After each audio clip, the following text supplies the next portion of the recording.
729,006,027 cedis for the services of the Ministry of Interior and that of the National Security for the service for the year ending 31st December 2025.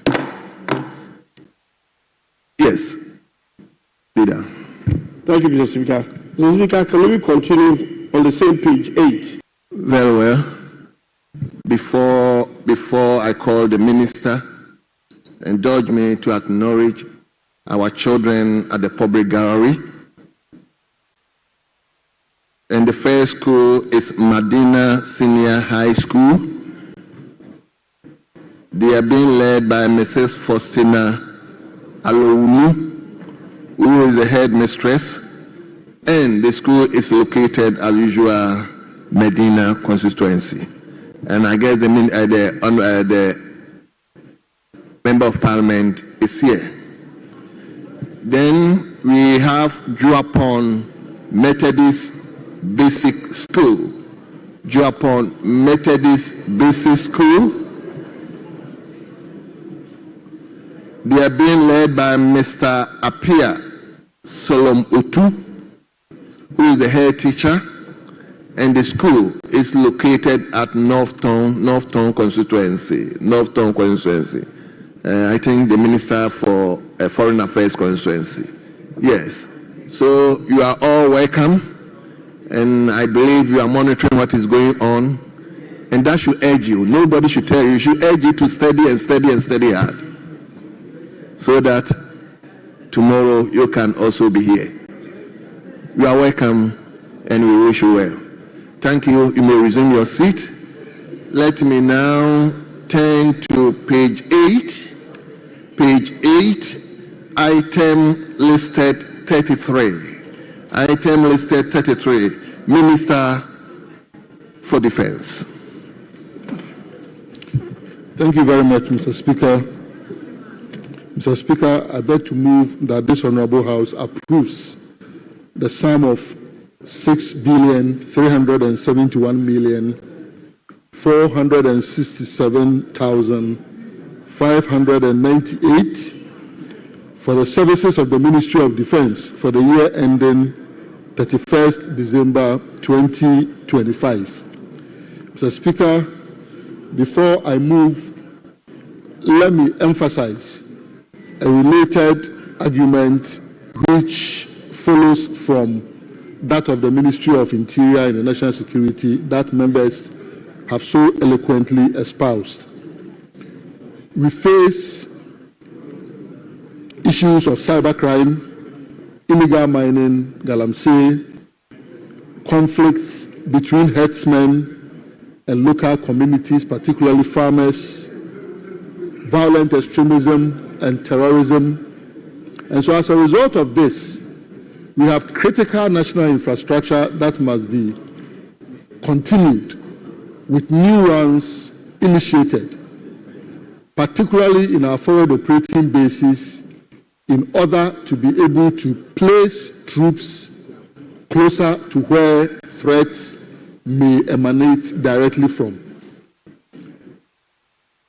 In addition, we also require to keep our troops in conflict areas, including Boko, presently active, well-fed, and because of all these issues, we think that we would have needed more than we have. However, what we have, we will manage with it, with the hope that as the Finance Minister continues with his reset agenda and fixes the economy, hopefully he may come back to the House in the course of the year and allocate significant and commensurate amount that will be able to meet the new and additional challenges that we would have to address. With these few words, Mr. Speaker, I so move. Thank you very much, Honorable Chairman for the committee. Mr. Speaker, I rise to second the motion moved for the approval of 6,371,467,598 for the services of the Ministry of Defense. In doing so, Mr. Speaker, I would pray that the Hazard Department captures the report of the committee in its entirety, whilst I touch on the observations made by the committee for purposes of clarity. Mr. Speaker, the committee clearly observed at page 18 of the report that the imminent threat of terrorism and related crimes, including illegal mining, conflicts between herdsmen and local communities, and cyber crimes, are threats that must be addressed as a matter of urgency. Mr. Speaker, the committee also noted so that they are able to protect their lands from encroachment. To conclude, Mr. Speaker, let me refer you to paragraph 18 of the report. The committee observed with keen interest that the armed forces of Ghana had incurred huge indebtedness to the tune of 38,097,661 from the peacekeeping funds by the armed forces due to withdrawals to finance various activities, including ECOWAS mission in the Gambia, the Guinea, and Guinea-Bissau. Recognizing the impact of this indebtedness on peacekeeping operations, the committee recommends that the Minister for Defense collaborates with the Minister responsible for Finance to urgently reimburse the amount owed to the peacekeeping fund to ensure the security, well-being, and effective rotation of peacekeeping officers. On this note, Mr. Speaker, I urge the House to approve and support the motion moved to enable the... What is Mr. Speaker, before he moves, I think that, unless my report is wrong, page 18, the money is in dollars, the 38 million is in dollars, not cedis. Yes, that is true. Mr. Speaker, that observation is correct. And so, with your kind permission, I would want to effect the necessary amendments. With your leave, Mr. Speaker. Very well. Leave granted. Honorable members, the motion has been moved and it has been seconded. It is now before the House for consideration. Yes, Ranking. Thank you, Honorable Speaker. I rise to support the motion that this House approves the sum of 6,371,467,598 Ghana cedis for the implementation of programs for the Ministry of Defense and its agencies for the year ending 2025. Mr. Speaker, in so doing, to indicate that if the government, as demonstrated by members of the government who are forespoken, that the priority of this government is security. Mr. Speaker, the budget allocation to Defense Ministry betrays that assertion. It is the budgetary allocation that determines what the government deems as priority. And clearly, with this allocation, it is woefully inadequate. Mr. Speaker, Ministry of Defense plays a critical role of safeguarding the territorial borders, the territorial integrity, our stability and security as a nation. We have a fresh minister who has just been appointed. I know he's a very good friend of the finance minister. And so we were expecting adequate allocation to the sector.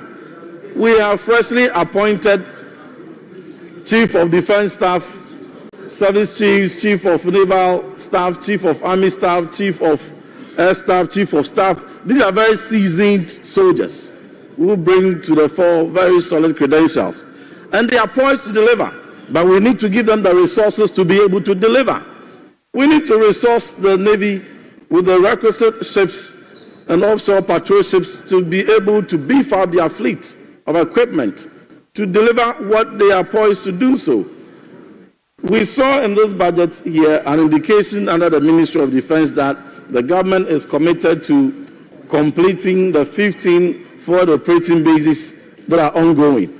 And the expectation was that commensurate allocations should be given to the Ministry of Defense for the timeous completion of those projects. But what we saw allocated to them cannot even complete one this year. Mr. Speaker, we must speak up for the Ministry of Defense. If you speak up for the Ministry of Defense, you are speaking for the stability of this country, you are speaking for Ghana. And therefore, in a bipartisan way, we think that if there's any ministry who should be within the top 3 of the highest budgetary allocation, Ministry of Defense should have been one of them. But that is not what we see here. Reimbursement of the $38 million, as my chairman had indicated, and the concern also raised by the former defense minister, is one that is critical. It's fundamental to the morale of our rank and file. So we urge and appeal to the Minister for Finance to, as a matter of urgency, to support the Minister for Defense and reimburse same amount quickly, so that the Minister for Defense will be well positioned to maintain that morale that is expected. Afari Hospital, Mr. Speaker, it's long overdue, and we are hoping that we will see timeous completion of that hospital whilst paying attention to 37 military hospital and to beef up. The Minister has given us assurances, some brilliant initiatives and support that he has started even supporting the 37 military hospital with. We want to support him, but we want the Ministry of Finance to support us in that endeavor. And on this note, to wish all our generals well and to assure them that we will speak for them, for the Ministry of Finance, to demonstrate beyond rhetorics that defense and security is our priority by way of allocation. I'm happy the Minister for Finance has just entered. Minister of Finance, we are appealing that you support your good friend, Minister for Defense. Reimburse the peacekeeper. Oh, he has assured we shouldn't worry. So we are hoping that the mid-year budget will see increase, commensurate increase, to support them to deliver. I thank you. Thank you very much. Yes, Honorable. Mr. Speaker, I'm happy that... Honorable, let me go here, then I come here. Let me call the Minister for Labor. Thank you, Mr. Speaker. Mr. Speaker, I also rise to support the motion on the report of the Committee on Defense and Interior on the 2025 budget report. Mr. Speaker, the Ministry of Defense, as has been observed earlier, is a critical ministry that provides leadership for the defense of this country. Mr. Speaker, Ghana is at a position where our defense is logically a key factor of our investment because of everything surrounding us. Mali, what is happening there, Burkina Faso, and elsewhere. The combination of these factors, as observed by the report, poses a threat of terrorism, and the need for the military to equip itself and be prepared for any eventuality is underlined. Mr. Speaker, but I want to observe that there has been lack of commitment to house the military in this country. If you visit the closest place and in the center of the city, the Burma camp, you will be very sad about the kind of accommodation some of our military people live.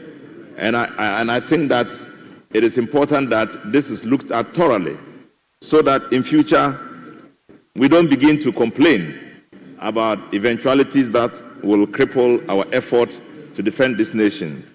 Mr. Speaker, so much needs to be done by the military, not just in the defense of our borders, but also in the support of the military to perform its role outside the country.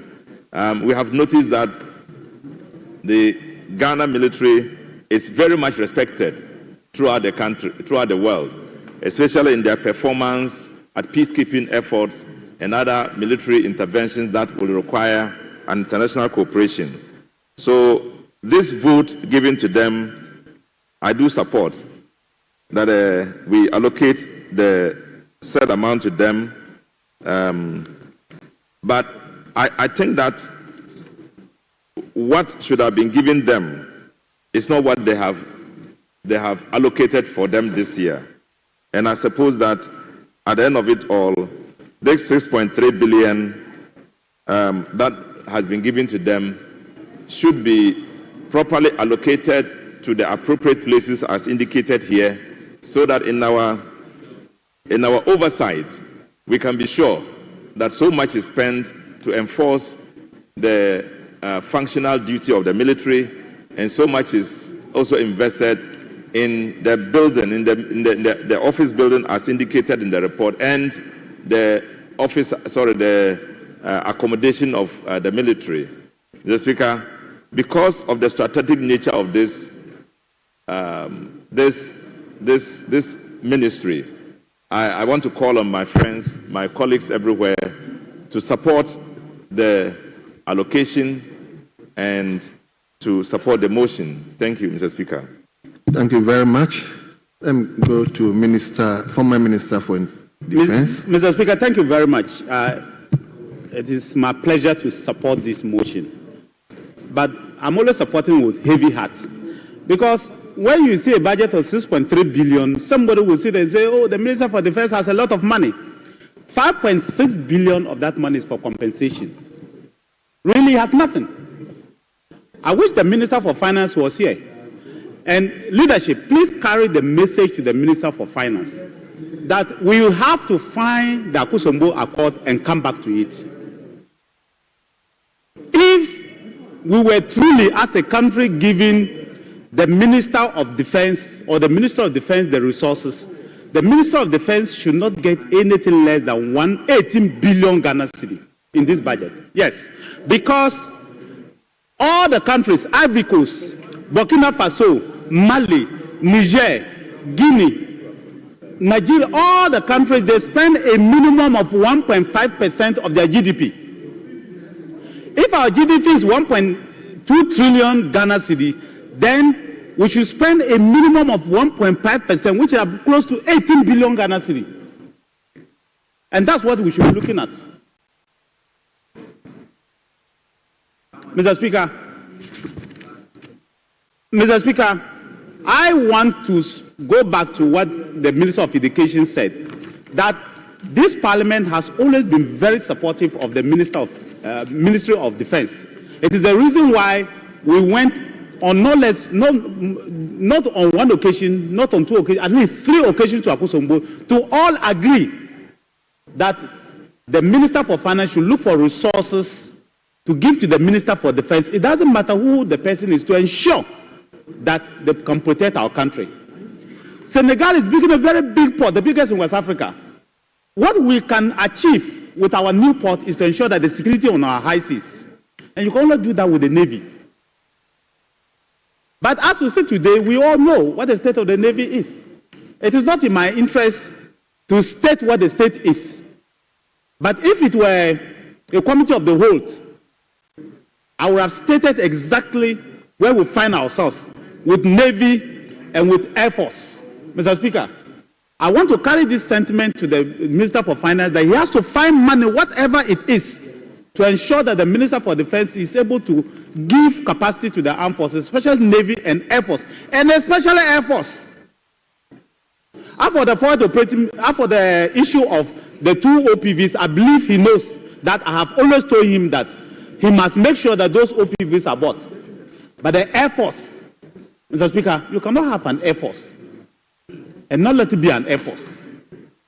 Mr. Speaker, we tried to buy 6 LNG aircrafts for the Air Force. It is still on the table. We know that we got ourselves locked up because of the IMF deal that we went into. But I think that the Minister for Finance should support the Minister for Defense. It is in our interest not to be the weakest link. I'm saying Ivory Coast, Togo to our right, if you look up north. If you are facing the northern direction, Togo to our right, Ivory Coast to our west, Burkina to our north, Mali to our north, Niger and Guinea, all of them spend a minimum of 1.5% of their GDP. Let everybody take a calculator and calculate and know how much we should be spending to match up. Mr. Speaker, I'm not even saying that surpass the match up. So the current Minister for Defense needs a lot of support for all of us.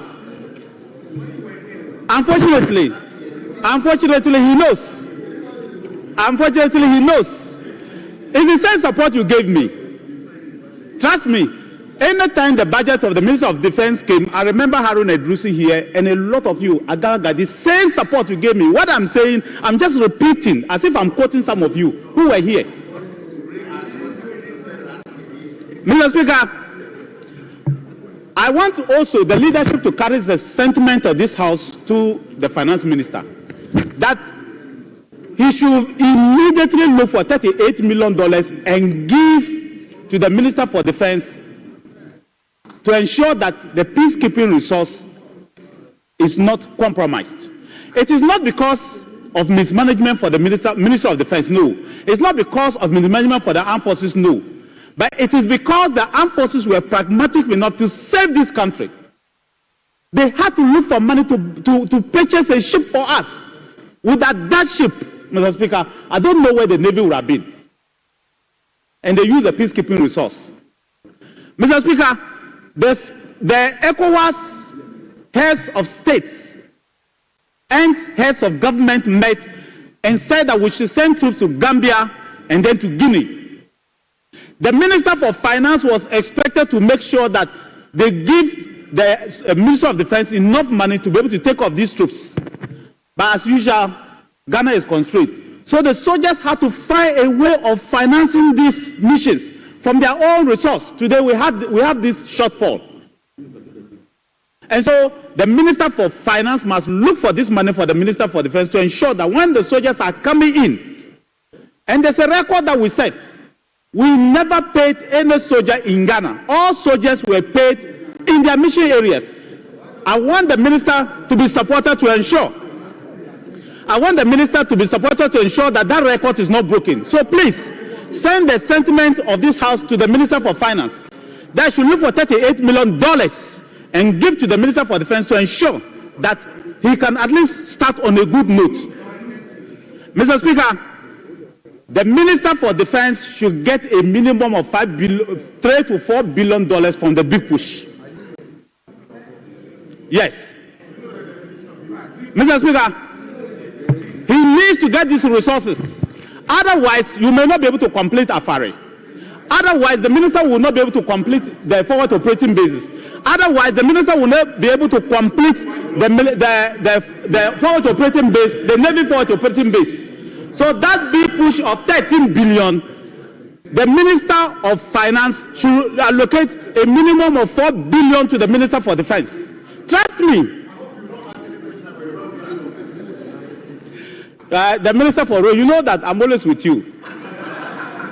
And you know that I'll push for 8 billion for you. You have no problem. But Mr. Speaker, I want to say, and let me say emphatically that I'm not joking. Without security, there is no country. And the Minister for Defense needs to be supported in all honesty. I left the place and I know why I keep repeating that he needs to be supported in all honesty. He needs to be supported in all honesty. So whatever and wherever we have to get the resources to make sure that we support the Minister for Defense, let's do it. Because it is the only institution where you cannot play politics. So what we are saying it from the bottom of our heart. You cannot play politics with the armed forces. And we will not play politics with the armed forces. So it's the reason we are supporting you and making sure that he gets the resources to do what he has to do. The 38 million Chief Whip and Deputy Leader, please pass that information to the Minister for Finance.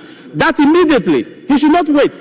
The next rotation is in I think, May and June, immediately, by April ending, he should look for that money for him. Otherwise, the Minister for Defense will be very, very hot. You don't want to have angry soldiers returning from Lebanon. No. You don't want to have angry soldiers returning from Guinea. No. You don't want to have angry soldiers returning from Gambia. No. Just make them happy. Even if we are hungry here, you make them happy. I thank you, Mr. Speaker. Thank you very much, Honorable Member for Bimbila. Honorable, you have a lot to say. I'll give you the floor, but please be snappy for me, please. Thank you, Mr. Speaker. And for the fact that my good friend, the Honorable Abuja, is very conversant with his Sunday lessons, I think I'll be brief. Mr. Speaker, one thing the Ghana Armed Forces, and the Honorable Pepu said it right, he hit the nail right on the head, is accommodation. Mr. Speaker, yes, the NPP government undertook the construction of accommodation across all the garrisons of the Ghana Armed Forces. But, Mr. Speaker, we still need more. We need more because for years, the Ghana Armed Forces was neglected. And then looking at the fact that we are also recruiting men and women, Mr. Speaker, it is important that we look at providing a decent accommodation for our men and women in uniform. Mr. Speaker, one thing which is also a problem has to do with the regularization of the land titles of the Ministry of Defense. Their lands are being encroached upon left, right, center. And Mr. Speaker, this is happening because they do not have the necessary titles to the lands. And so once they do not have, it becomes easier for people to encroach on the land. It is very important, Mr. Speaker, that we look at getting the needed finances to ensure that all lands belonging to the Ghana Armed Forces have the needed title. Mr. Speaker, one thing, and then maybe I will take my seat, has to do with Afari. For a hospital whose commercial contract was signed in November of 2008, and Mr. Speaker, till today we are still talking about Afari. It's really a worrisome thing for all of us and for everybody who loves to see a very healthy Ghana Armed Forces. Mr. Speaker, it is a worrying thing. And it is so because I believe strongly that the contractor is not doing right with Ghanaians. I think I've had a lengthy conversation with the Minister for Defense that it is something we really have to look at. And Mr. Minister, whilst looking at Afari, I think it is also important that we look at how we construct our contract in this country. It is affecting us, and Mr. Speaker, the way we construct our contract in this country is really, for want of a better word, sucking this country dry. Because we end up, Afari, the total cost of Afari was $180 million. Mr. Speaker, if we are to sit down and go into it, we may be paying more than the $180 million in terms of delay in payment and all that. Let us be mindful and construct our contract in a way that the country will not be throwing good monies away. For me, this is a worrying thing. And I think that if we are able to look at it critically and do things within the legal, this country will end up saving a lot of money. I think that my minister and my boss has said it all. Mr. Speaker, with these few words, I'll pray this August House to approve the budgetary allocation for the Ministry of Defense, although their capex is woefully inadequate, where 260 million, 100 million is going for the forward operating bases. And Mr. Speaker, looking at even the outstanding certificate, that 100 million will not be enough. And so the idea that we are completing the forward FOBs or forward operating bases this year, I don't see it happening. But Mr. Minister, I believe that you can be creative and innovative to really get some of these things done. Thank you. Let me go here, I'll come to you. Yes, Honorable Member for Kote. Thank you very much, Right Honourable Speaker, for the opportunity to contribute to the motion that this House adopts the report of the Committee on Defense and Interior on the 2025 budget estimates. Mr. Speaker, I'm really glad that the former minister and former deputy ministers have found their voice to support the ministry from the other side, because I remember repeatedly on this floor and in the committee when we were speaking to the issues of Afari not being completed, 37 requiring even their radiology department to be revamped. I remember us talking about the FOBs every year, and we were given different percentages of completion. So I'm glad that you are raising these issues, and I'm sure I can stand here confidently and assure that this NDC government under the presidency of John Mahama will definitely finish what you didn't do in 8 years. Mr. Speaker, indeed, where we are now, security is a priority for all of us. And I'm very happy that we are sharing a single voice on the fact that this is something that must take priority. I'm hoping that the defense industries will have a role to play in the big push as we see how the Ghana Armed Forces can contribute towards the industrialization of our country, and indeed hopefully support the roads minister in some of what he hopes to do in the former minister's constituency as he pushes for the 8 billion. Mr. Speaker, truly, our security challenges are many, and there is never enough money to support this. But I would like to urge, as we look at some of the challenges that the armed forces complain about, that as various state agencies take advantage of the Air Force, that they will contribute towards the payment of fuel, because some of the outstanding bills that the armed forces has with regards to their fuel costs are from the fact that other agencies and ministries make use of their equipment but do not support the payment of their fuel bills. And so I'm glad the Minister for Defense is here so that he can chase the Minister of Finance for the payment of things that are incurred not by the armed forces but by the use of other agencies. Mr. Speaker, I do add my voice to my colleagues regarding the fact that the amount of money that has been assigned to the ministry ought to be increased, and we are hoping that in the mid-year budget review, the minister will come and give us some much better news. But in the meantime, given that we are tightening our belts due to debts that have been inherited, we will have to make do with what we have for now, and therefore I urge this House to support the sum of 6,371,467,598 Ghana cedis for the implementation of the programs of the Ministry of Defense and its agencies for the 2025 financial year. Thank you, Mr. Speaker. Yes, Honourable Member for Abetifi. Thank you, Mr. Speaker, for the opportunity. Mr. Speaker, my line is similar to what I delivered on the Security and Intelligence budget presentation. Mr. Speaker, I'm on the view that this budget line shouldn't have made it past the committee level, because it's again, we are spending about what, 2% of the 290 billion budget on defense. 290 billion. We are giving Ministry of Defense 6 billion. 4 billion plus is into compensation.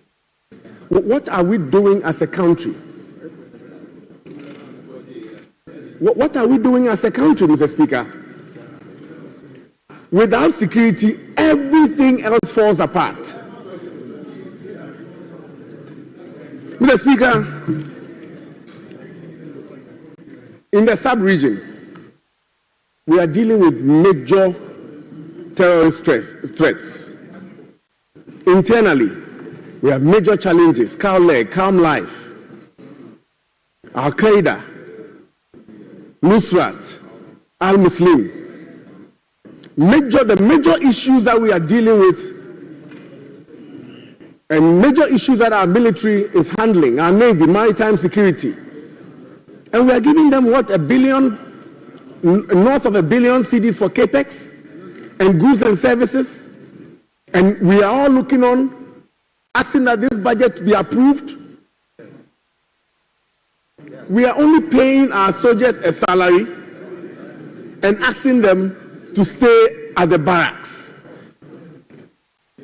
Mr. Speaker, waiting for mid-year. No, but I'm saying that we are paying them a salary and not giving them money to do the operation that is required to protect the country. So because we have to pay them a salary, line 1 compensation, we always find the money, 4.5 billion. Then clothing, weapons, fuel, everything that they require to protect the country from major threats, they are unable to fund it. And I heard the former minister tell his successor to find ways. Mr. Speaker, all the ways that we know about is in this document. So if we are going to give them money, it has to find a way in the budget. How is the defense minister? Are we encouraging the Ministry of Defense to go into Galamsey? Exactly. So if we keep telling them that they should find ways, where are they going to find a way? Mr. Speaker, Ministry of Finance is fond of finding a language to pack money at the ministry. During our time, we called it Ghana Cares, 10 billion. Ministry of Agri, go to Ghana Cares. Ministry of Defense, go to Ghana Cares. Ministry of Health, go to Ghana Cares. Obatampa, everybody go to Ghana Cares, Obatampa. In 2025, the Ministry of Finance, they've changed the language. Now they call it Big Push. Anything that you want, Agri, go to Big Push. Well, how are you going to fund Akuko Kitinkiti? They say go to Big Push. How are you going to fund the roads? They say go to Big Push. How are you going to fund national security? They say go to Big Push. How are you going to fund defense and interior? They say Big Push. It is a creation of Ministry of Finance to deceive the political class.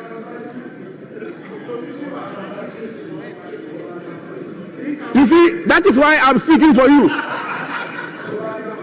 About Tampa, I didn't speak. That is why I'm speaking for you.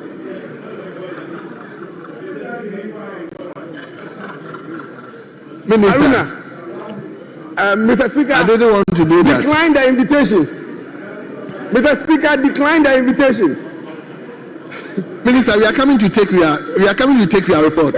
So, Ministry of Education, you need money. Go to Big Push. Mr. Speaker, it is a creation of Ministry of Finance to tease the political class. We have to be careful about it. So if we want to give the Ministry of Defense money to deal with the security threats that confronts us, it should be in their goods and services. It should be in their capex. Take it out of the Big Push now and allocate it to the Ministry of Defense. Mr. Speaker, where we find ourselves as Ghana in the sub-region, I've said it when I was at the National Security Ministry and in the Interior Ministry, that Ghana happens to be the only good boy in a bad neighborhood. All around us, there's fire. Eastern border, western border, northern border. We seem to be the isolated, safe place. We are doing something right, but we cannot just continue to rely on prayers. We cannot rely on prayers alone. We have to do something for ourselves. We need to fund the security agencies to allow them the opportunity to protect us. Internally, Mr. Speaker, we have Operation Cow Leg. Mr. Speaker, what bothers me is that if they have dog kennels, if we don't take time, by June, all the dogs will be dead. If we don't find money for them and say Ministry of Defense should go to Big Push, by June, we will have no dogs. And the minister is aware. And we expect this side. Mr. Speaker, we are not crying more than the bereaved. Because we know that the people on this side, They have the dogs, but by June the dogs will be dead. There's no money in the goods and services to feed the dogs. Mr. Speaker, I'm pleading with the Finance Ministry to pay particular attention to the security agencies, the Ministry of Interior, Ministry of Defense, and Ministry of National Security. Without them, everything else that flows in the budget may not be fulfilled. Thank you, Mr. Speaker. Thank you very much. Let me come to leadership. Leadership.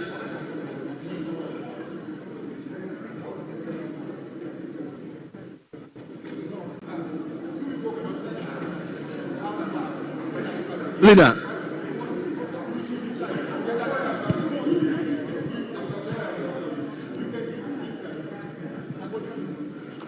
Yes.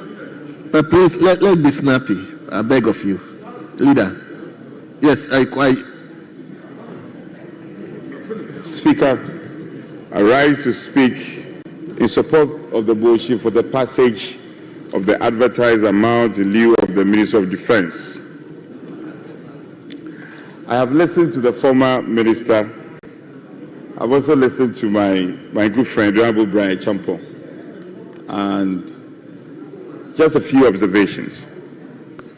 Speaker, going through the report of the committee, glaringly coming out is a funding gap of some 160 million, all in the context of the call for more funding to be given to the ministry in support of the agencies of the ministry. 116 million Ghana cedis as a funding gap. Unfortunately, we don't have the exchequer here. The Minister of Finance is not here. Then, in respect of CAPEX, not to overflog the matter, I think colleagues who spoke earlier have related to same. A certain funding gap of 570 million plus in respect of critical infrastructure and operational platforms. Speaker, this is woefully inadequate. This is unacceptable. And I think something has to be done in this regard. We can't just let go.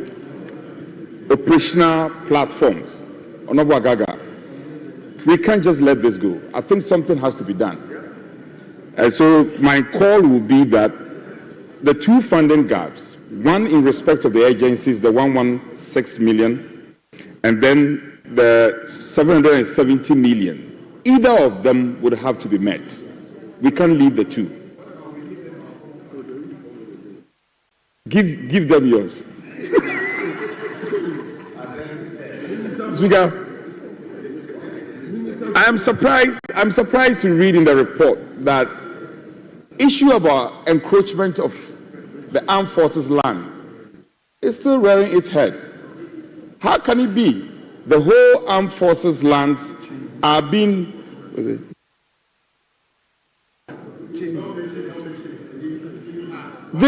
This is unacceptable. Yes, check the report. So we will have to bring this to the attention of the ministry and for the desired attention to be taken. Speaker, I recall the project, the Blue Water Initiative, and we are told the water guards where if you check the budget, there is express provision in terms of the Ministry of Environment and the Lands Ministry. Speaker, these water guards initiative cannot succeed without an interface from the Ministry of Defense. Unless they are telling us it's the usual job for the boys. And when you go through the report, you don't see any interface. How will this water guard succeed without support in terms of capacity building from the Ministry of Defense? And Speaker, we cannot approve this budget without any statement coming from the Minister. Minister, if I have your attention, what is the interface of the Ministry of Defense in terms of your project of water guards? Who are going to train them? Who will give them the capacity needed to be able to execute on the job mandate? Are we just doing it for job for the boys? Is it the case that we are just doing it for job for the boys? I think that ideally, the Minister of Defense should have an interface in this. I concede that some budget provision has been made regarding Ministry of Environment and the Lands Ministry. But we cannot discount the Ministry of Defense, and that is an aspect we need to look at. So we are going forward. I have seen report of a number of PPP interventions regarding the Ministry of Defense. I'm a layman. I am not so experienced when it comes to defense issues. But is it the case that PPP arrangement is ideal when it comes to our Ministry of Defense? I think it's something we need to look at going forward. It cannot be the case that the Ministry of Defense goes into a project and then we need private hand PPP. And some of these PPP interventions, we have expatriates involved. We have expatriates involved in some of these PPP interventions. My fundamental understanding of security arrangement, I think it's something we need to look at. So, Speaker, without adding more, I think the funding gaps, the two funding gaps, the one in respect of the agencies of the ministry, 116 million Ghana cedis, and then the one in respect of CAPEX, some 570 million. Either of them would have to be met. We cannot leave the two to be outstanding. Let me conclude on the Afari Military Hospital. Minister, I am aware the previous government completed it. It's done and dusted. Your duty, it is to go out there and commission it. So for the records, the Afari Military Project has been done. It's done and dusted by the previous administration. Your duty, it is to go out there and commission it. And then when you are commissioning that project, try and give glory to the past administration for the good work they've done. Speaker, having said this, just to focus on the outstanding gap, the 116 million and the 570, I think the majority leader will have to take this matter up. The Ministry of Defense has a funding gap of 116 million and a certain CAPEX, 570 million plus. We can't leave this to our stand. The minister, the majority leader should take this matter up. The finance minister should be related to, and some intervention should be engaged to ensure that if we cannot complete it all, thank you, at least we meet them midway. I thank you. Thank you very much. Yes, Minority Leader.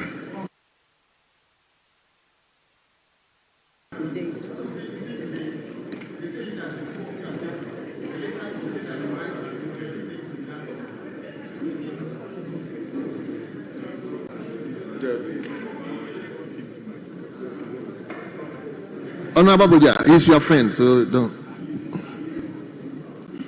Mr. Speaker, I've sat through the debate on this report, and I thank you for the opportunity to add my voice. First, I commend the Minister for appearing before the committee together with his deputy and helping us to understand issues regarding his ministry. I also commend him for that early days working relationship between him and his deputy. We've been seeing them working together. It's good for democracy that when people are made ministers, they work with their deputies and help them build capacity. So, Speaker, I want to urge the minister that some of these challenges are not to be colored with partisan views. The ministry he heads is a very sensitive ministry. Not too long ago, I heard him in the media lamenting and also making some allegations, against the previous administration that they were owing suppliers and they did not pay and all that. I mean, these are very needless, because he's working in a very sensitive environment. He will need parliament. Today, he's quiet, listening to the contributions from the minority side. Your duty at cabinet was to make your case. And when they were making the case for you, you were happy. Yet, you use the media to lambast the previous administration. Now, you've seen the budget before you. Can you pay them? Is it enough? So, don't be in a hurry to attack the one you succeeded. It's not good for the country and the ministry you heard. Mr. Speaker, that said, I move to the next important thing, the budget. Mr. Speaker, we are hearing some 2.7 billion being spent at the Jubilee House, Office of Government Machinery. We are also seeing in this same budget some $800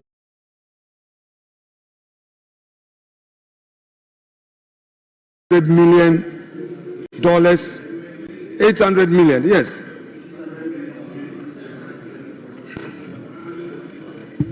Some 800 million for the big push.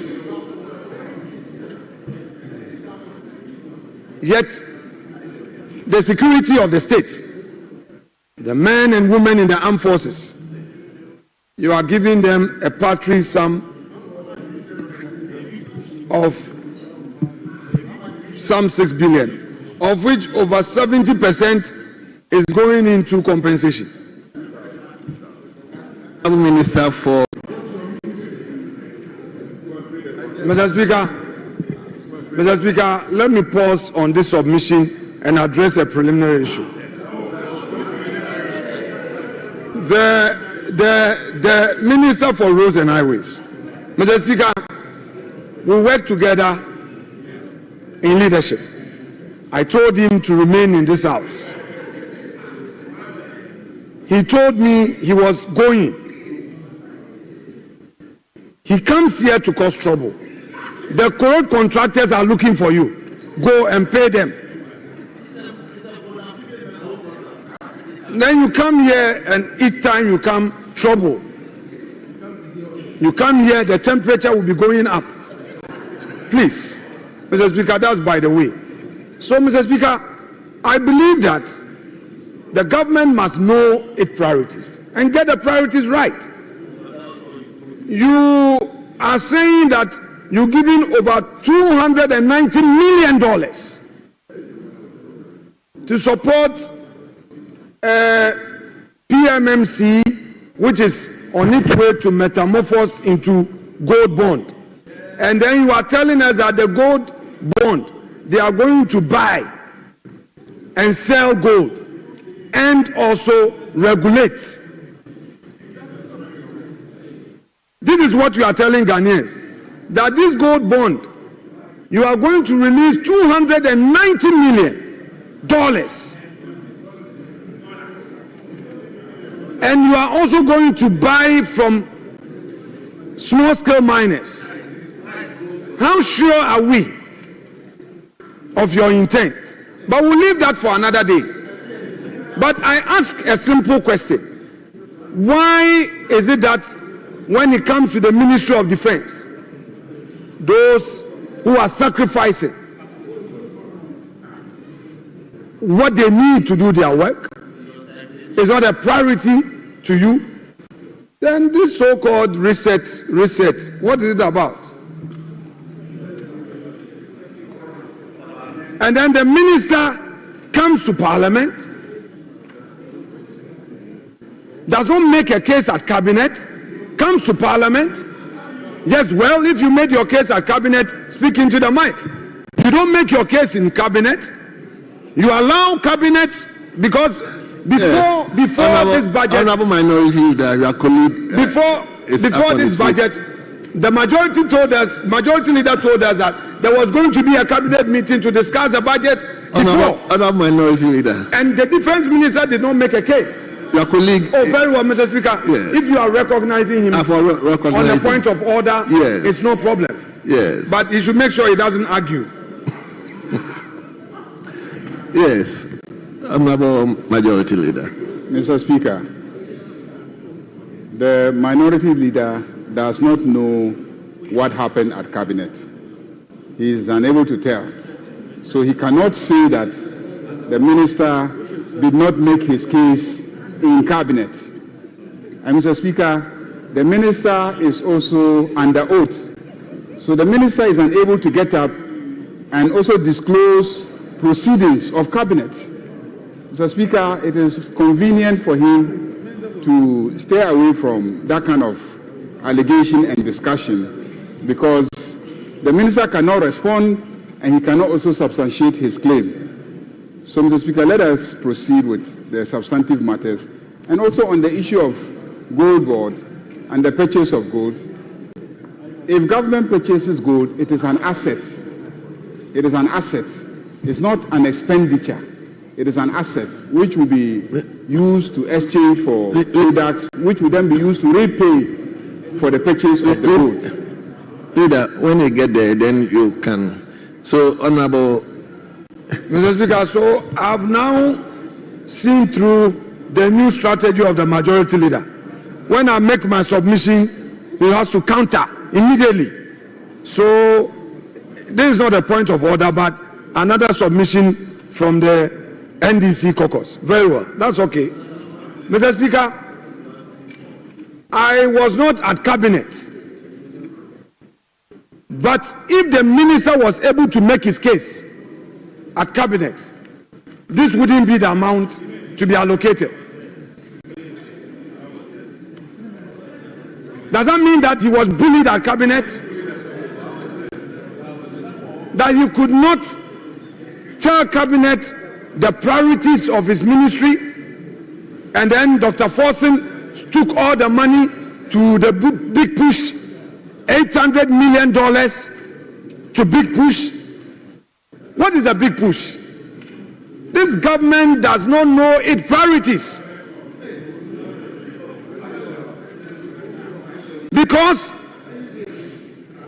if it got its priorities right, the defense ministry will not be giving 6 billion, of which over 70% is only going into compensation.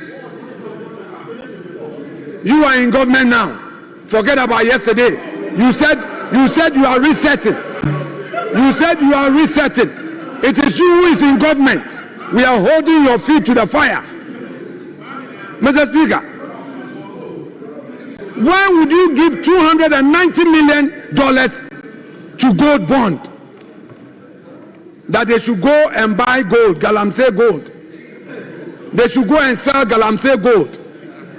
You are using this to encourage, you are spending $290 million to encourage Galamsey and leaving the Defense and Interior Ministry. How can you give them a paltry sum of 6 billion? And I don't blame it on the finance minister. I blame it on the Minister of Defense. What did you do at Cabinet? What did he do at Cabinet? And he expects parliamentarians on this side to be his advocates. No. Go back to Cabinet. Go back to Cabinet and make your case. This amount is not enough. Mr. Speaker, look at other ministries. They have made some allocations for them. Why this paltry sum?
that a careful reading and synthesis of the order paper and the report of the Committee on Defense and Interior will suggest to everyone vividly that if you compare the allocation of 6,371,467,598 to the Ministry of Defense in 2025 to the 3 billion, so we are comparing 6 billion to 3 billion, to 3,891,151,856, you realize that this year's allocation is a quantum leap of 63.7%.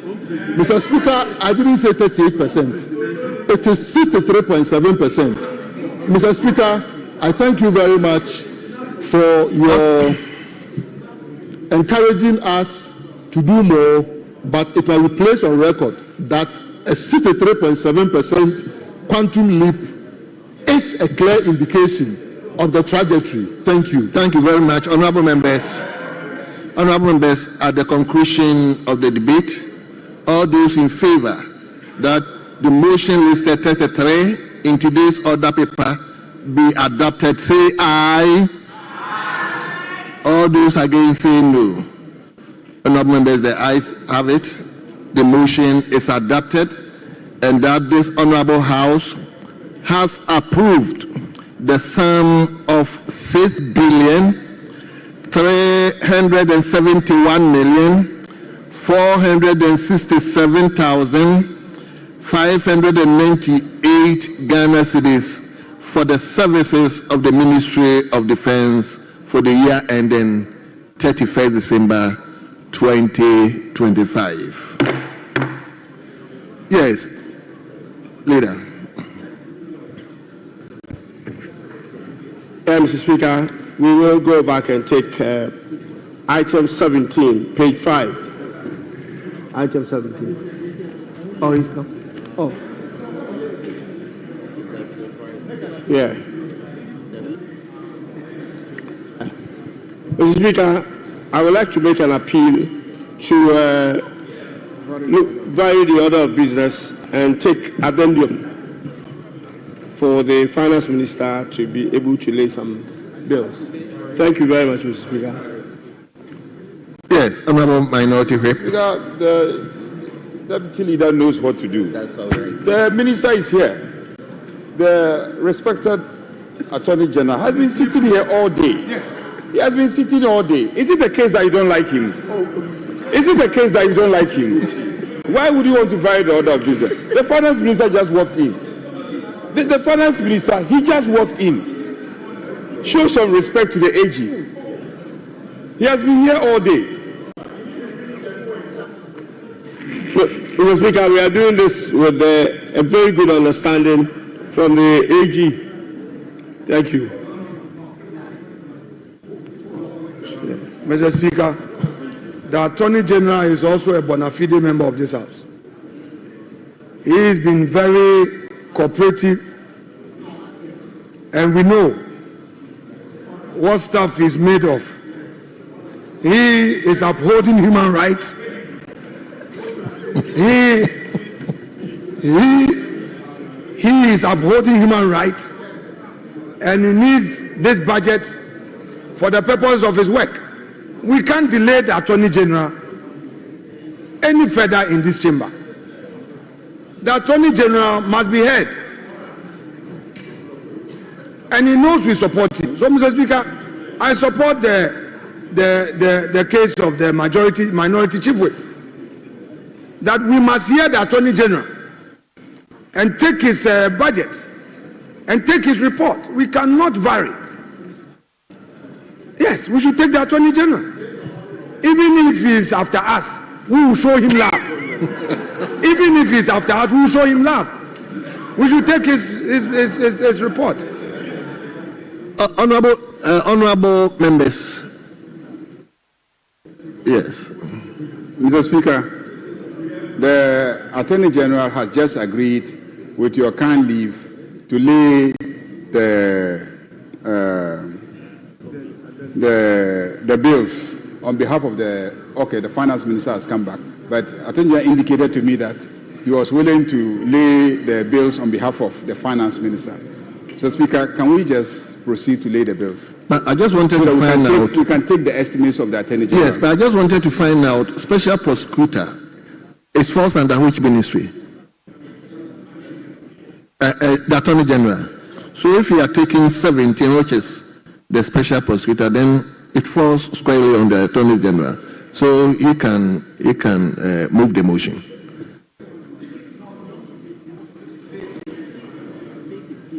Oh, very well.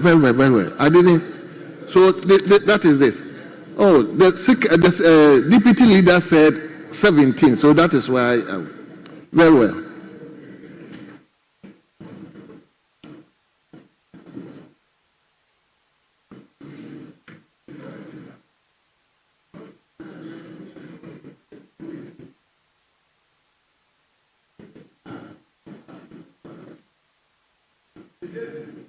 Yes.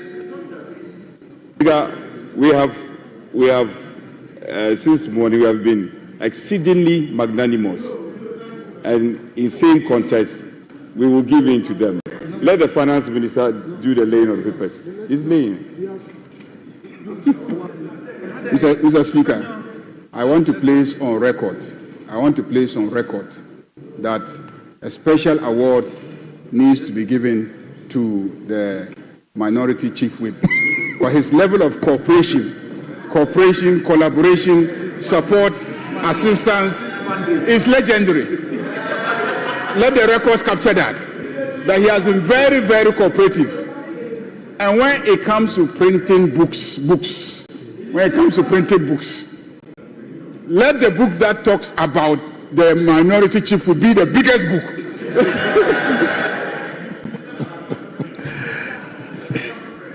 Yes, let me invite the finance minister to do as the honors. No, Mr. Speaker, it's not possible. Mr. Speaker, unfortunately, you took leave of us early this morning, proud to his commitment. He promised my colleagues that he would acknowledge their industry by writing to them individually. Mr. Speaker, I know the sense of this House. We stayed all the way to 1 a.m. And you said you would acknowledge it by writing to them. Wait. They've checked from their pigeonholes. The mail's room, there are no letters acknowledging their industry of last night. And then you come again that you have papers to lay. Mr. Speaker, the majority side, have you received your letters? Have you received your letters? No. Mr. Speaker. Mr. Speaker, the minority leader knows that it is not every letter that is picked from the I guess we don't need to discuss this. Some letters are picked from the office of the Honorable, please. We don't need to discuss this, please. So, Honorable Finance Minister, may you do as the honors.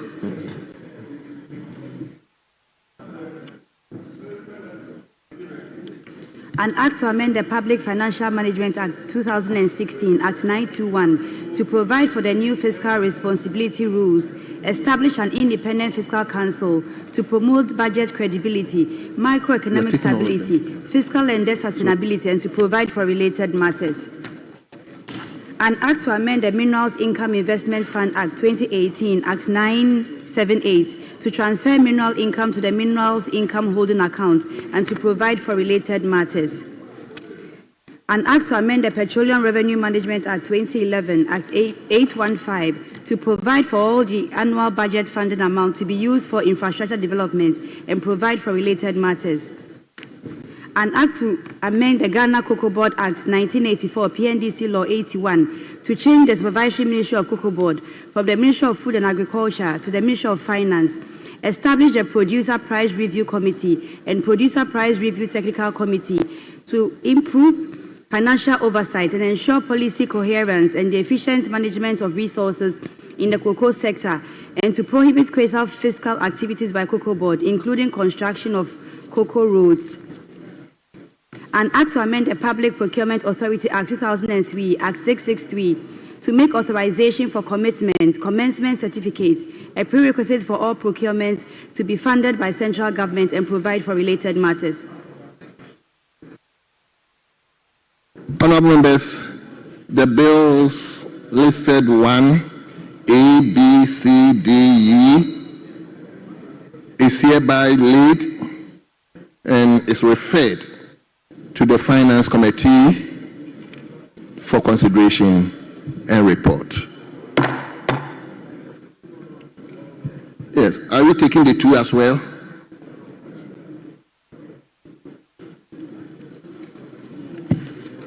The 2. Okay. Yes.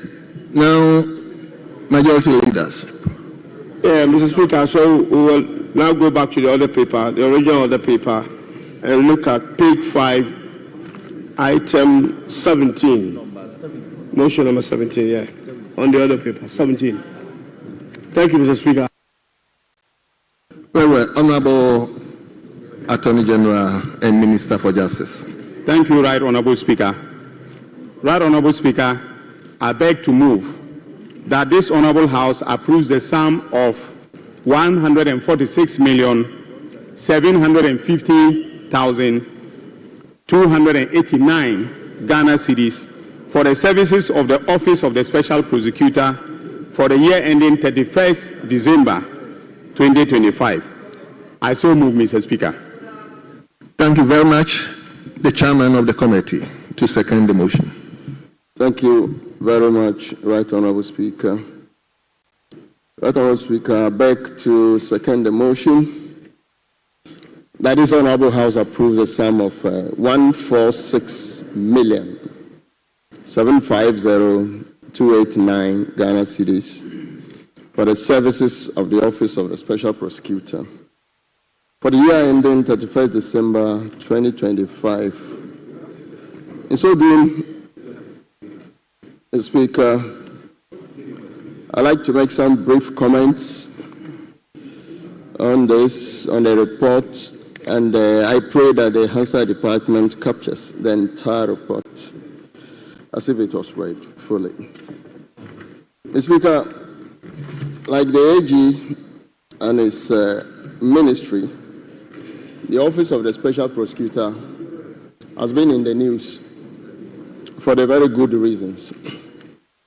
Indeed, they did some investigations, prosecutions, savings, corruption preventions, and the rest. In 2004, Mr. Speaker, the office concluded investigations into several prominent corruption-related cases. Key amongst those were Cecilia Dapar case, the Charles Bisiu case,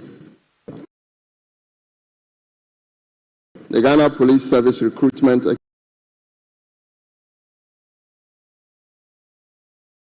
exercise of course 51 cadet officers, the Airbus case.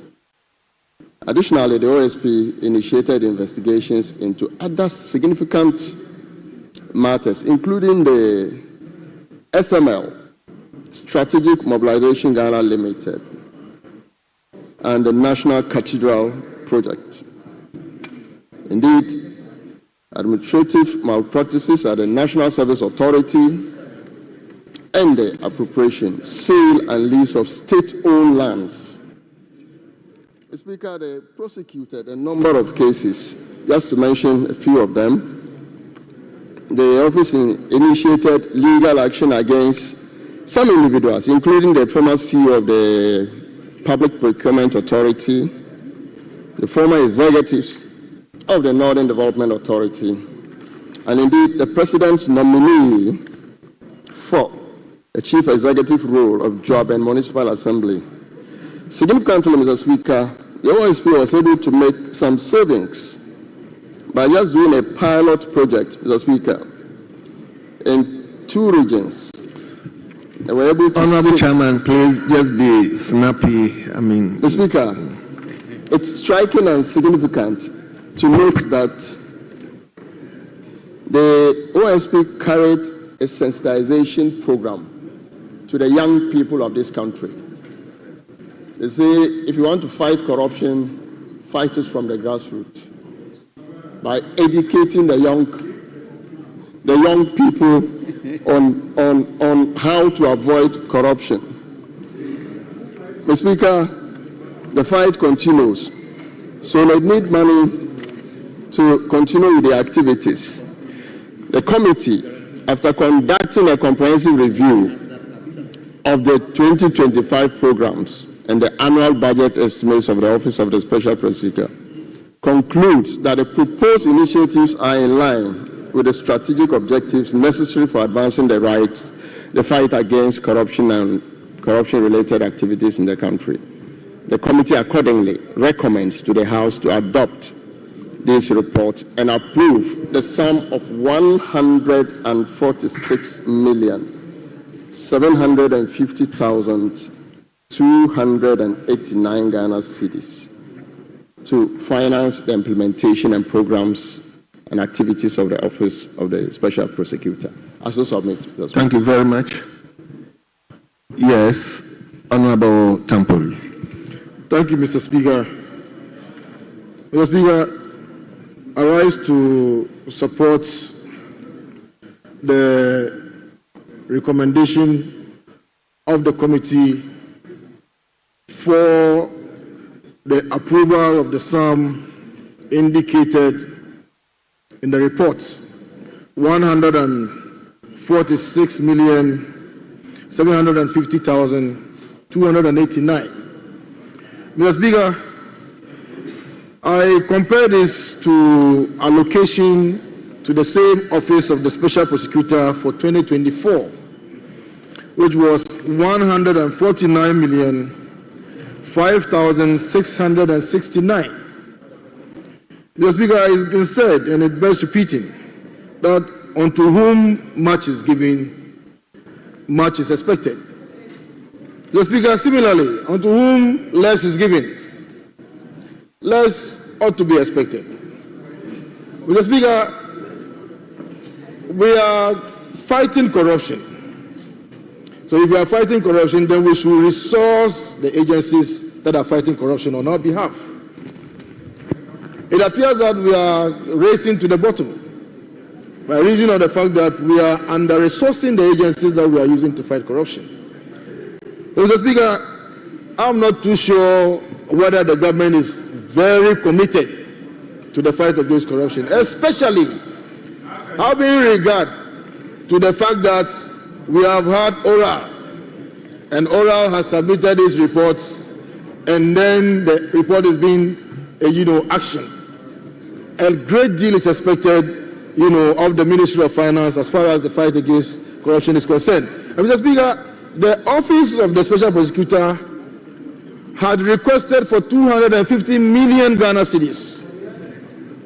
And this is a paltry sum that they are being given. Mr. Speaker, that probably tells us that the fight against corruption is actually not much of a fight, unless, of course, we are counting again on the big push to push the Office of the Special Prosecutor to be able to do his work. Mr. Speaker, in the course of the consideration of the estimates of the Office of the Special Prosecutor, the issue regarding the mandate came up again, and it was being compared to the mandate that had been given to the Economic and Organized Crime Office. But Speaker, we need to revisit that issue and find ways and means to align the mandates of the Office of the Special Prosecutor and the EOCO in order for us to have one omnibus body dealing with corruption and corruption-related matters, and not have too many splinter bodies dealing with the same subject matter. Mr. Speaker, with these few words, I support the motion for the allocation of the amounts indicated in the report for the use of the Office of the Special Prosecutor. I thank you, Mr. Speaker. Yes, Efia. Thank you very much, Right Honorable Speaker, for the opportunity to speak to the 2025 annual budget estimate of the Office of the Special Prosecutor. Mr. Speaker, I've reviewed the entire report and I have serious issues in terms of the performance of the OSP in the 2024 performance overview. Mr. Speaker, at 9.1i, it says that the office concluded investigations into several prominent corruption-related cases. Notable amongst them, he cited Cecilia Dape's case, Charles Bisiu's case, police service, and some few others. Mr. Speaker, since the creation of the Office of the Special Prosecutor, if you look at the investment that has been made into that office, compared to other investigative bodies in this country, and the cases that he's churning with very little or minimal success, then it calls for worry. Mr. Speaker, at II on prosecutions, the report is indicating that the office initiated legal action against some individuals, including some former CEO of Procurement Authority.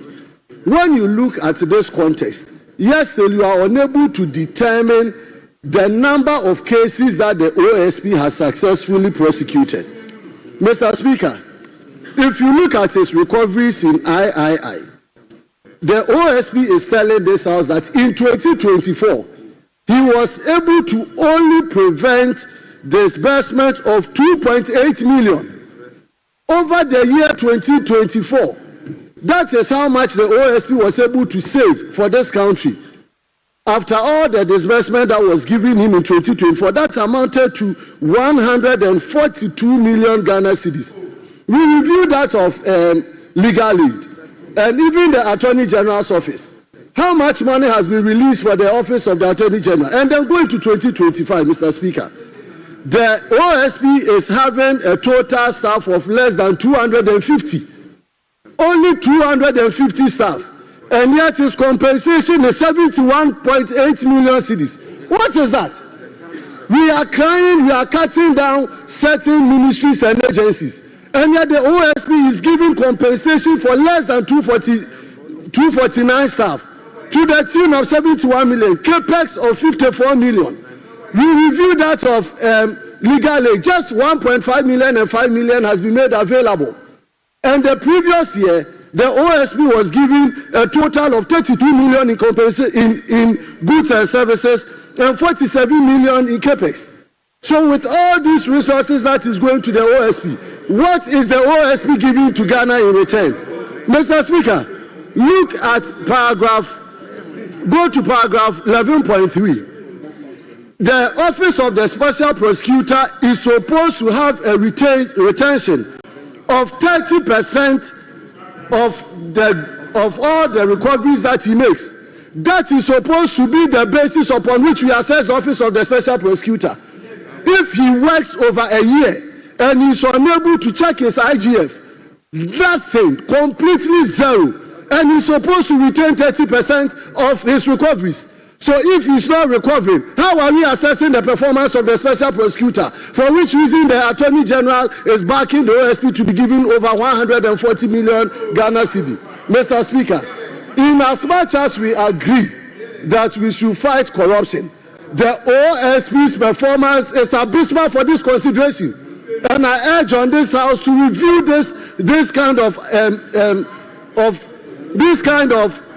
estimates carefully, so that we get value for money for the Office of the Special Prosecutor. Mr. Speaker, without much more, this is what the committee has presented. We will take it in good faith, but we urge the AG to relook at the issue of the Special Prosecutor for this House not to approve such an amount for him. Thank you very much, Mr. Speaker, for the audience. Thank you very much, Mr. Speaker. Mr. Speaker, hold on. Let me listen to Tema West first. Okay. But honorable members, please, let's be brief. Thank you very much, Mr. Speaker, for the opportunity. Two. Yes, okay. Mr. Speaker, we all know that the OSP plays a very instrumental role when it comes to fighting corruption. And one of the major challenges that has confronted the office had to do with underfunding.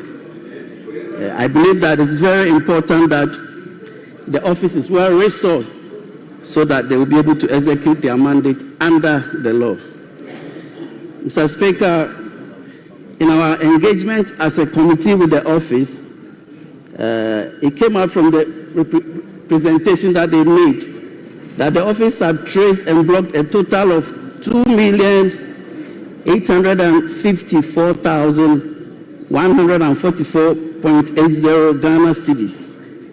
And this represents unearned salaries being paid to persons who are deceased, retired, vacated their posts, flagged as missing, or whose whereabouts are unknown. Mr. Speaker, they went on to indicate that the blockade of the 2,854,144.80 by the office has saved the Republic an amount of 34,249,737.60 Ghana cedis. Mr. Speaker, I believe that if the office is well funded, it will go a long way to resource them to be able to save and recover more money to the states. Mr. Speaker, what is also interesting is that they undertook an initiative, that is the Youth Against Corruption Initiative, and by so doing visited a number of schools. And it came out that one of the schools that they visited, when the students saw the OSP, they started running away, thinking that he was coming to arrest them. So I believe that there must be more community engagement and stakeholder engagement to ensure that their operations are brought to the bear of the ordinary Ghanaian. Thank you very much, Mr. Speaker. Thank you very much.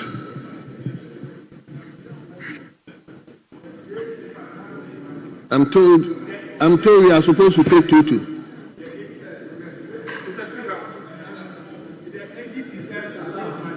Speaker, 2-2, the leaders will conclude. Then I've already taken to. Okay, let me take mention. Mr. Speaker, but please be brief. Thank you very much for this opportunity. Hopefully it can be brief. Mr. Speaker, today I heard that the President, in his keenness to fight corruption, is contemplating the establishment of a specialized court to fight corruption. Mr. Speaker, luckily, when I heard that news, it reminded me of, Mr. Speaker, having had the benefit of being at the meeting yesterday, committee meeting yesterday, to consider the budget for the Office of the Special Prosecutor, it sharply provoked my thoughts. Mr. Speaker, it highlighted to me the commitment of our political class to fight corruption. The question, however, has been whether or not our approach has been the best. Mr. Speaker, I then decided to do a thorough, very respectfully, journey through information that had been presented by the Office of the Special Prosecutor to the Constitutional and Legal Affairs Committee. Mr. Speaker, to now consider whether that approach of specialized institutions have been the best. Mr. Speaker, it may well seem that the evidence, very respectfully, suggests otherwise. Mr. Speaker, what even respectfully entrenched my position was when I met with the agencies under the Attorney General, particularly UOCO, the Economic and Organized Crime Agency. Mr. Speaker, office, when I looked at their performance, Mr. Speaker, when I looked at the performance of the Attorney General's office itself, Mr. Speaker, the record will show that the Attorney General's office, time with that number, has done successful prosecution in this country. Mr. Speaker, it was the AG's office, respectfully, when my learned senior, Dr. Dominic Aini, was the Deputy Attorney General, that instituted prosecution against a member of the NDC government at the time, Mr. Abu Gapeli. Mr. Speaker, that is one of just examples. Mr. Speaker, it was the AG's office under President Kufuor that instituted prosecution, Mr. Speaker, in the case of Malam Issa. So, Mr. Speaker, it may well then seem that the office, the government after government have not necessarily been oblivious or been adamant towards the fight against corruption. Mr. Speaker, therefore, the question arises whether we need these specialized agencies. Mr. Speaker, the evidence in the case of the special prosecutor may then well support the fact that these agencies may not be necessary after all. Mr. Speaker, these are the statistics. It has been 8 years since its establishment, almost. There hasn't been one single conviction by that office. Mr. Speaker, by its own documents that it brought to the committee, Mr. Speaker, the agency now has only three criminal cases pending. 3 after 8 years. Mr. Speaker, 3. Mr. Speaker, when you look at the cases that it is involved, Mr. Speaker, then you realize that there seems to be some aberration in its focus. Why am I saying so? Mr. Speaker, primarily, when we are talking of an institution protecting the public purse, Mr. Speaker, what is the public purse? The public purse is what we are being invited upon to approve today. That is the budget and the appropriation. Mr. Speaker, post-implementation, Mr. Speaker, is the work of the Auditor General. Mr. Speaker, when you go through what he presented to the committee, you hardly see much of its work focused on the work of the Auditor General. Very respectfully, Mr. Speaker, we know that what excites sentiments in this country is mostly the PAC hearing, the PAC hearing, the public account hearing. Mr. Speaker, when Ghanaians watch the hearings of the Public Accounts Committee and sees the fallout from it, then, Mr. Speaker, they are beginning to crash in their bones. But it may well seem that, Mr. Speaker, that then is the lowest of the hanging fruits for the office of the Special Prosecutor. Mr. Speaker, when you go through this, you will realize that, Mr. Speaker, he's completely turned his eye from it. What then is he chasing? Stool lands, Mr. Speaker, stool lands, and so on and so forth. Mr. Speaker, in conclusion, the office of the Special Prosecutor came to us and said that, Mr. Speaker, he has saved the public money. And Mr. Speaker, I was curious to ascertain how he did the savings. He said that he went to the northern region to do a head count with, Mr. Speaker, of the teachers' payroll. Mr. Speaker, that is the work of the Auditor General. Thank you. Mr. Speaker, it has become necessary for us to review the office of the Special Prosecutor. Mr. Speaker, I think that if that money is given to the Attorney General, he will do a better job. Mr. Speaker, very respectfully, thank you. Mr. Speaker. Thank you. Honorable members, at the conclusion of the debate, the question is, all those in favor of the motion listed 17 in today's order paper say aye. All those against say no. Honorable members, the ayes have it.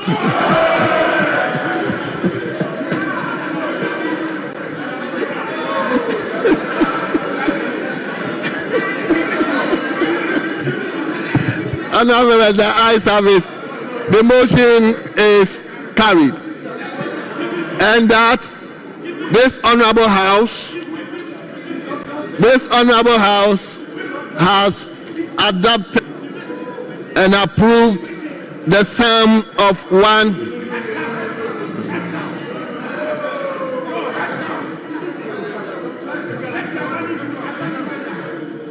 has adopted and approved the sum of 147,750,289 Ghana cedis for the services of the Special Prosecutor for the year ending 31st December 2025. Yes, leader.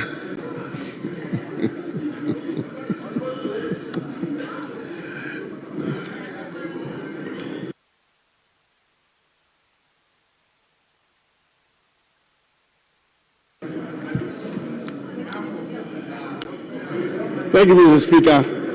Mr. Speaker, may we take item number 24 on the other paper on page 6, please? Thank you.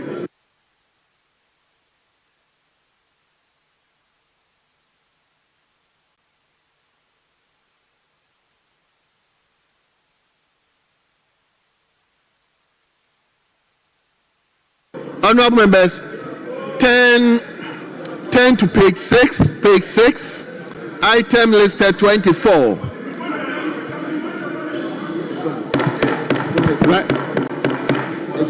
Item listed 24. Honorable Attorney General and Minister for Justice. Right, Honorable Speaker. Minister, hold on. Yes, leader. Speaker, we are told we are taking item 24. Okay. Yes, motion. Speaker, I'm not too sure if the Rights Information Commission is under the AG. I recall in the last parliament, it was under the Ministry of Information. Yes. So is it the case that there have been some realignment? We need to get the facts before the AG moves the motion. Well. Can we get the clarification? Well, my information is that has always been. That is what my Speaker, is there oversight? And I recall that last year it was Constitutional Legal that interrogated the estimates in 2024. In 2024, it was interrogated by the Committee on Constitutional and Legal. So if going forward we need to realign, we can agree. But last year we did it. Our committee did it. Last year you did it under which committee? Constitutional and Legal. Constitutional and Legal. Yes. But it was the Information Minister who came. Yes. I recall that he came. So we may have to take it, but going forward and properly realign. But the committee has the mandate to interrogate the estimates and submit a report for approval. Very well. So, honorable members, It's needless to drag this matter. I just want the right thing done. I'm saying, is it the case that is the AG that has the mandate to move the motion? That's simply what I'm interested in. Well, that's the point. Speaker, I believe where we are now, any Minister of State, we can seek your leave for a Minister of State to move the motion. But the committee has the mandate to interrogate the estimate of the commission and to submit a report. The referral was made to the committee, and that was regular. If my brother's litigation is that whether or not the AG is now exercising oversight in terms of the commission, it's a matter we can. But for purposes of procedural matter, the AG has the mandate to move the motion. You can seek your leave for him to do it. Speaker, I am amenable to the Chief Whip seeking your leave for the motion to be moved by the AG. No problem. But I'm saying that as a matter of fact, we need to get it straight. Procedurally, is it right? Is he the one has a custodial mandate to move the motion? If you are seeking the Speaker's leave for the respected AG to do it, that's fine. We have no objection to that. I have no objection. Speaker, simply put, the referral to the committee was regular. The committee has done its work. Now the motion has to be moved for the report to be submitted, debated, and approved. As to whether or not the AG has the mandate or the minister responsible for information has the mandate, we can deal with it. The AG will respond to it. But whatever it is, the AG as the minister can move the motion, Mr. Speaker. Well. Honourable members. Right, Honourable Speaker. I want to agree with the Minority Chief Whip on this matter because Parliament enacted the Right to Information Act, and in terms of Section 85 of that Act, Parliament gave responsibility to the Minister of Information. So if you look at the interpretation section of the Act, it's the Minister of Information who is responsible for the RTI Commission. But as the Majority Chief Whip has said, procedurally, there is nothing wrong with my moving the motion and getting the House to debate it. Maybe when it comes to matters of policy, you can say that substantively I cannot speak to them. But the government as a whole can speak to those issues on the floor of Parliament.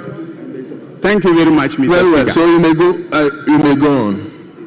Mr. Speaker, I beg to move that this Honourable House approves the sum of 18,362,421 Ghana cedis for the services of the Right to Information Commission for the year ending 31st December 2025. I so move, Mr. Speaker. Thank you very much. Yes, Chairman, I implore you to be brief. Speaker, I'm exceedingly grateful. Speaker, I rise to second the motion that this Honourable House approves a sum of 18,362,421 Ghana cedis for the services of the Right to Information Commission for the year ending 31st December 2025. Mr. Speaker, in so doing, I would, as admonished, I will do a very brief comment on this, and I pray that the Hansard Department captures the entire report. Mr. Speaker, the Commission is set out on a practical regime to right to information to secure access to information under the control of public authorities in order to promote transparency and accountability in the work of every public institution. Mr. Speaker, they've done so over the years and intend to expand their operations into other regions: Central, Eastern, Northern, Volta, Western, and then Western North. Let me conclude, Mr. Speaker, by saying that the important role played by the Right to Information Commission to build an informed citizenry, promoting transparency of information held by public institutions, checking corruption and upholding government and its institutions. The committee accordingly recommends to the House, Mr. Speaker, the adoption of this report and approval of the sum of 18,362,421 Ghana cedis for the 2025 financial year. I shall submit, Mr. Speaker. Thank you very much. Honourable members, the motion has been moved. It has been seconded. It is before the House. I'm taking 1-1. 1-1, then leadership. Yes, Honourable. Thank you, Mr. Speaker. Mr. Speaker, I rise to contribute to the motion before us for the approval of the funds allocated to the Right to Information Commission. Mr. Speaker, again, we observe that the budgetary allocation to this agency, that is also one of the planks of the fight against corruption, has been slashed from 2024, 22 million Ghana cedis, 890, 222, to 18,362,421. Mr. Speaker, the core mandate of the RTI Commission can be found on page 4 of the report, and I need not, bore you with those mandates. But what is important is that, Mr. Speaker, this commission, having been brought into being in 2019, roughly has lived for the past 6 years. And as we speak, Mr. Speaker, their operation is limited to only 4 regions out of the 16 administrative regions of the country. Mr. Speaker, one would have thought that we would have built on the existing architecture to increase the budgetary allocation to the Right to Information Commission in order for us to be able to get them to achieve their mandates as established by law. Mr. Speaker, if you recall, it took a lot of efforts, time and energy from civil society organizations, international community, and all the political parties before we even managed to pass the Right to Information Act. Mr. Speaker, from 1993 all the way until 2019, it appears that we have to put our money, our monies where our mouth is. Mr. Speaker, we have to do something about this if we want the RTI Commission to actually live up to expectation.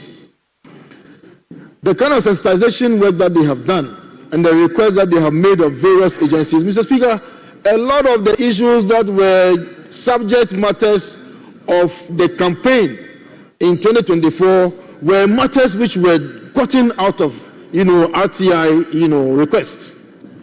And so when you make the request, the information is given to you, and these are some of the pillars that we can ride on to fortify our fight against corruption. So, Mr. Speaker, if we are really desirous and anxious about the fight against corruption via the route of right to information for the people of Ghana to be adequately informed, then, Mr. Speaker, something has to be done about the allocation that we have done to the Right to Information Commission. Mr. Speaker, if I had my own way, I would have requested that their budget should be doubled so that we look at the results of their work.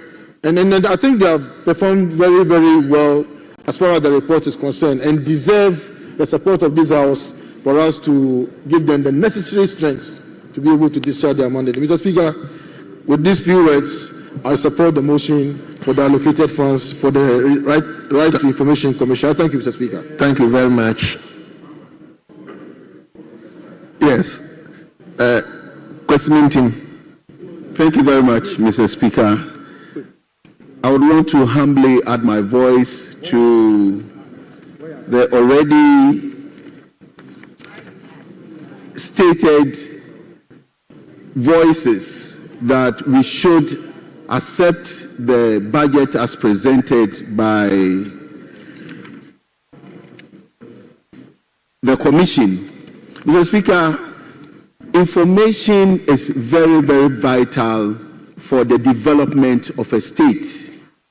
And looking at the totality of the report as has been presented to us, but I was at the committee and I was so happy that even with the meager resources that was given to the Commission, they were able to achieve what they did within last year. Mr. Speaker, some of which were sensitization, going around having sensitization programs with schools and institutions to promote transparency, to promote effective participation in activities of the state. Because if one is not that informed about activities, the person would not give his or her best to read. Mr. Speaker, the stakeholder engagement and also monitoring and compliance exercises carried out by the Commission needs to be commended. And without much ado, I would also add my voice that, left to me alone, in addition to what was earlier said, we would double or triple or quadruple the amount needed for their effective performance. So, Mr. Speaker, I'm just adding my voice and saying that, looking at the nature, the important nature of the activities of the Commission, we need to expeditiously approve of their budgets so that they are able to perform very well. Thank you very much, Mr. Speaker. Leadership, am I taking? It's okay. Very well. Honourable members, at the conclusion of the debate, all those in favour that the motion listed 24 in today's order paper be approved, say aye. Aye. All those against, say no. Honourable members, the ayes have it. The motion listed 24 is adopted, and that this Honourable House has approved the sum of 18,362,421 Ghana cedis for the services of the Right to Information Commission for the year ending 31st December 2025. Yes, Leader. Thank you, Mr. Speaker. Mr. Speaker, we now want to do item or motion 38 on page 9. Thank you. Honourable members, come with me to page 9, item listed 39. 38, item listed 38. The Minister for Justice and Attorney General. Thank you, Right Honourable Speaker. Mr. Speaker, I beg to move that this House approves the sum of 436,756,971 Ghana cedis for the services of the Office of the Attorney General and Minister of Justice for the year ending 31st December 2025. I so move, Mr. Speaker. Thank you very much, Chairman. Once again, I will urge you to be brief. Most grateful, Right Honourable Speaker. Right Honourable Speaker, I beg to second the motion numbered 38, that this Honourable House approves the sum of 436,756,971 Ghana cedis for the services of the Office of the Attorney General and Ministry of Justice for the year ending 31st December 2025.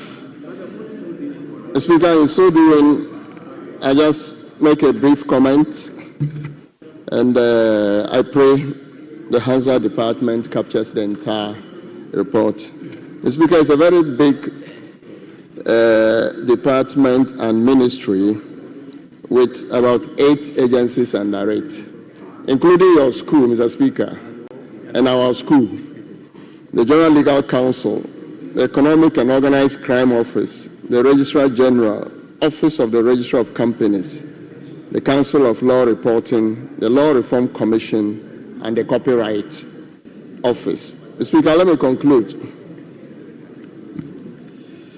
The committee accordingly recommends to the House to adopt its report and approve the sum of 436,756,971 Ghana cedis for the programs and activities of the Office of the Attorney General and the Ministry of Justice for the year ending 31st December 2025.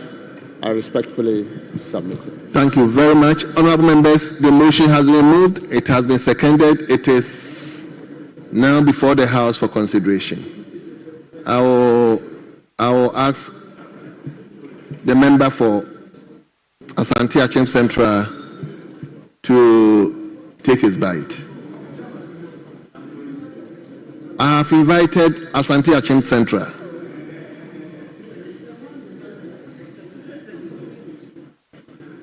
Or you are giving your slot out? I know he's a ranking, that's why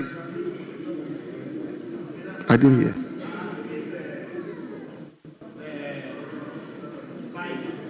Very well. Very well. Honorable Tampoli. Thank you, Mr. Speaker. Mr. Speaker, I rise to comment on the motion before us for the allocation of the funds indicated in the report of the committee, and for this hour to approve the sum of 436,756,971 Ghana cedis for the Office of the Attorney General and Ministry of Justice. Mr. Speaker, in doing so again, I do some comparison with the approved budgetary allocation for the year 2024, which stood at 481,279,367.32 pesos. Mr. Speaker, again, you find that the allocation to this office, which is also one of the key agencies that has been set out under the Constitution and other extant laws in the fight against corruption. I'm not too sure whether the finance minister has a different view of what it is that we need to do to fight corruption. Almost all the agencies under the Office of the Attorney General, are receiving less support in terms of budgetary allocation. How do you send a man to the farm barehanded? What does the person use to farm? Mr. Speaker, at the very minimum, you should give the person a cutlass or a hoe if you won't give the person a tractor. Mr. Speaker, that is what the Minister for Finance is doing, is strangulating the anti-corruption agencies. And, Mr. Speaker, this is not funny at all. Because, Mr. Speaker, the Office of the Attorney General, with over 600 staff, has 300 plus lawyers. And many of these lawyers are very well experienced. They compare their remuneration to their colleagues in the private sector. They find out, Mr. Speaker, they are driving some of the, the Mercedes-Benz that, the Honorable Attorney General used to drive when he was in private practice. He was driving all the nice cars. Mr. Speaker, he taught me, and we took a lot of inspiration from him those days when he was coming for lectures. He used to come with all the beautiful cars at the law faculty. Mr. Speaker, he's right here. He will confirm all that I'm telling you. Mr. Speaker, now these lawyers, they are trained at the expense of the states with huge, funds. Funds that are not available to the state anyway. But Mr. Speaker, after a number of years, you find out these people will leave. And oftentimes they will find themselves on the other side. Now, having been on the offensive, they are now defense counsel. They know all the tricks that we use to find loopholes in the prosecution's cases. And that makes the work of the prosecution even more difficult. So, Mr. Speaker, we need to resource the Office of the Attorney General in order for us to reduce the attrition rates at that office. The Attorney General is our lawyer. Mr. Speaker, in addition to this, whilst we speak for those who are still, okay with their condition of service and working, they don't get the necessary training as compared to their, counterparts in the private sector. And Mr. Speaker, you will go still if you don't engage in continuing legal education. In terms of the law, the more you continue to practice and then refuse to go for refresher courses, Mr. Speaker, you become still. And your colleagues would have the round circles around you, and you find that the state will be the loser. So, Mr. Speaker, the Office of the Attorney General needs to even be more resourced, especially having regard to the fact that the law office project is near completion. It's almost 94% complete.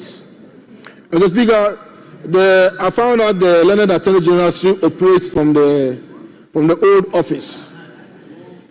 Mr. Speaker, they have to complete that project and then move in. They need about 22 or so million Ghana cedis. Mr. Speaker, there is money at the Office of the Attorney General that they can use to complete the project. Mr. Speaker, there is money. And the Honorable Minister responsible for finance must release the funds for them. Mr. Speaker, this House passed the Plea Bargain Act. And under the Plea Bargain Act, Mr. Speaker, some amount of money has accrued to the Office of the Attorney General, but they are unable to spend because the Finance Minister has not given them the authorization for them to spend.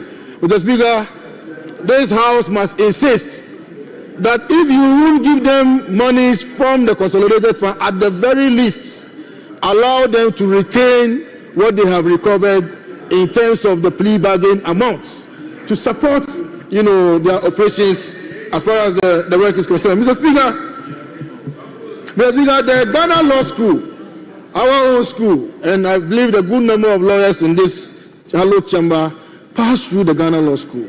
Mr. Speaker, they have been given financial clearance, or they have applied for financial clearance, but the finance minister is yet to give them. And Mr. Speaker, it is very sad that of all the lawyers or lecturers at the Ghana Law School, only 5% of them apparently are permanently retained. 95% of them are on part-time basis. Mr. Speaker, it's important that this House takes a very serious view of this matter so that once we want to increase the number of intake into the law school, we must also be serious about those who will be giving the training to these lawyers. Mr. Speaker, in the spirit of the uncapping rule, uncapping of earmarked funds, it's important that the Minister for Finance uncap the funds available, the IGF available to the Registrar General's departments. Mr. Speaker, currently they are to retain only 16%. Mr. Speaker, this won't do anything as far as the Office of the Registrar General Department is concerned. Mr. Speaker, you need to also know that they have decoupled the Registrar of Companies from the Registrar General's departments. And for the work that they do, mostly they are social services, registration of marriages and all of that. Mr. Speaker, how much do they derive from that? And with that one, you still want to collect the money. Mr. Speaker, the bulk of the money has gone to the Registrar of Companies. So we need to make an intervention for the Registrar General Department to be allowed, at least in the early stages of the decoupling, for them to retain 100%. Then over the years, we can take steps to reduce it over a period of time. Mr. Speaker, the Legislative Drafting Department is the HIPIC and most HIPIC agency under that ministry. Mr. Speaker, the work that we do in this chamber would come to naught without the intervention of the legislative drafters. Mr. Speaker, even while we were at the law school, many of our colleagues did not want to do legislative drafting. And I can count just on my single digits. Those of my colleagues who even did the legislative that, Mr. Speaker, even in this chamber, when it comes to the nitty-gritty of making laws, I'm sure we all know, the level of interest that we show as far as this is concerned. So, Mr. Speaker, I'm not doing this because the Attorney General is my lecturer. I'm doing this because I also have a say.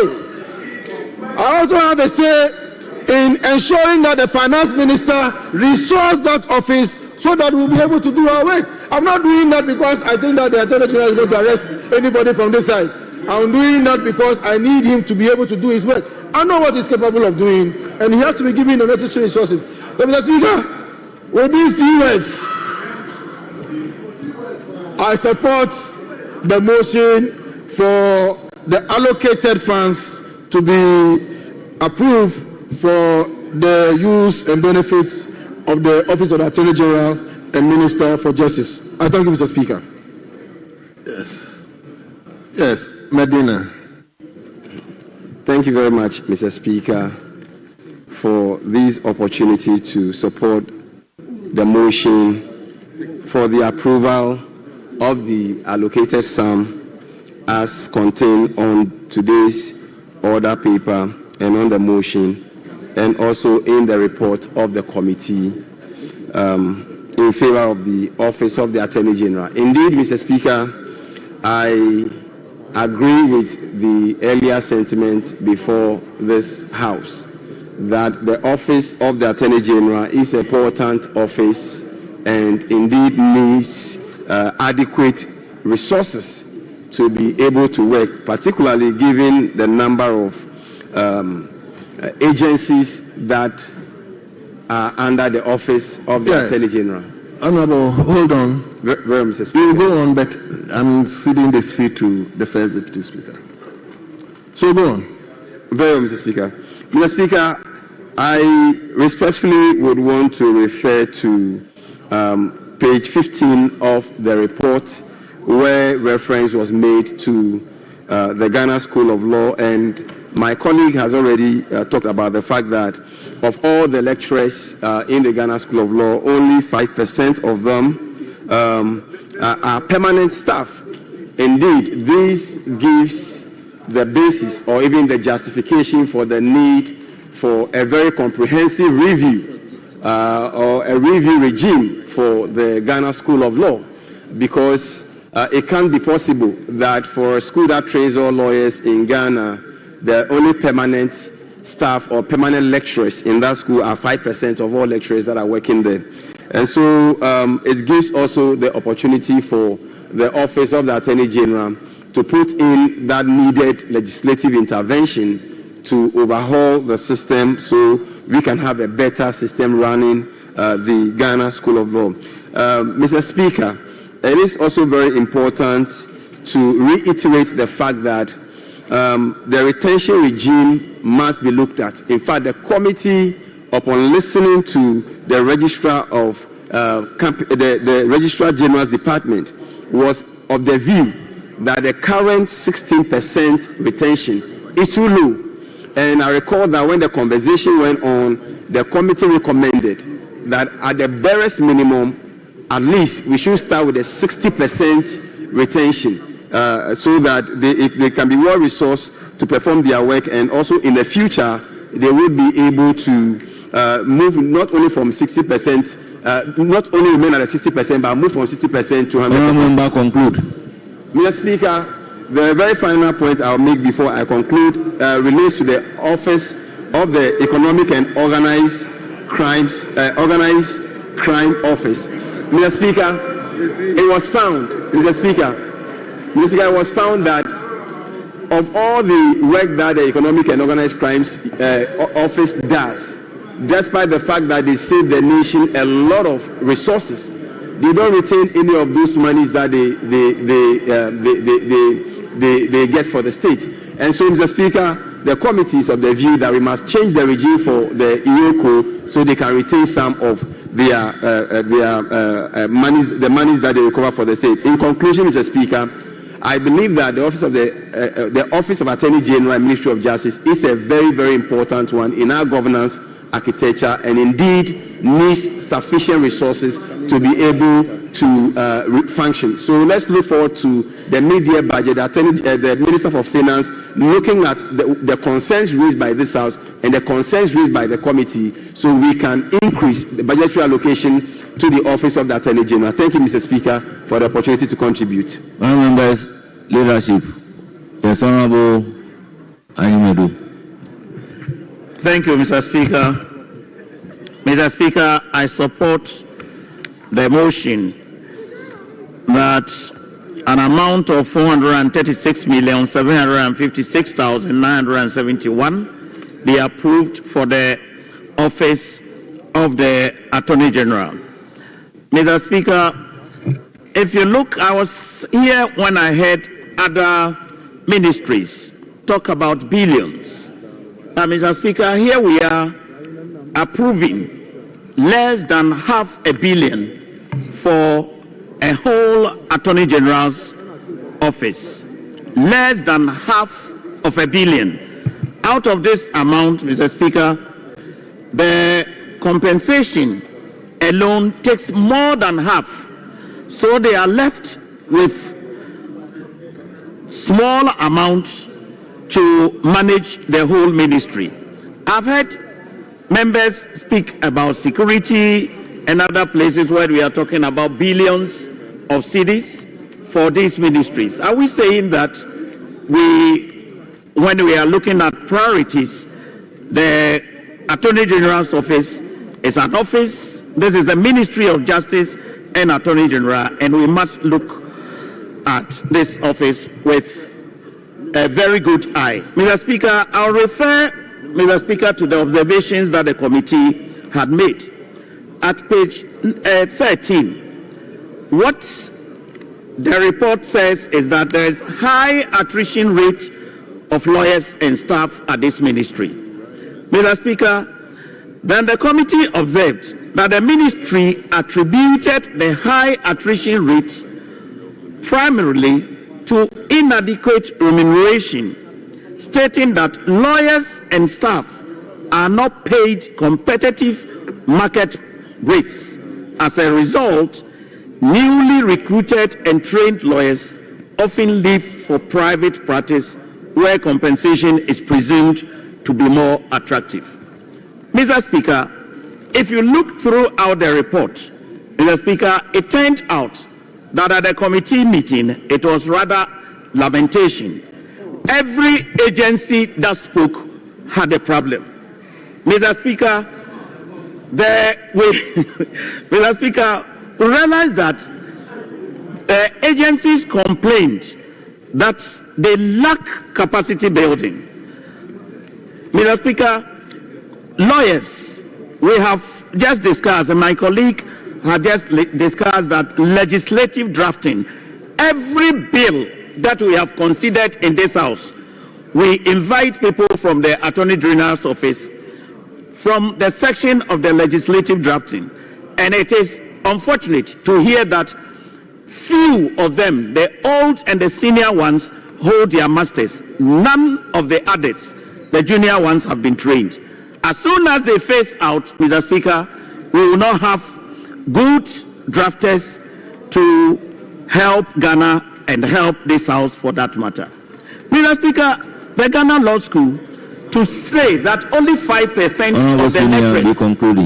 Mr. Speaker, this is very important. Only 5% of the lecturers are permanent lecturers, and all of them are part-time lecturers.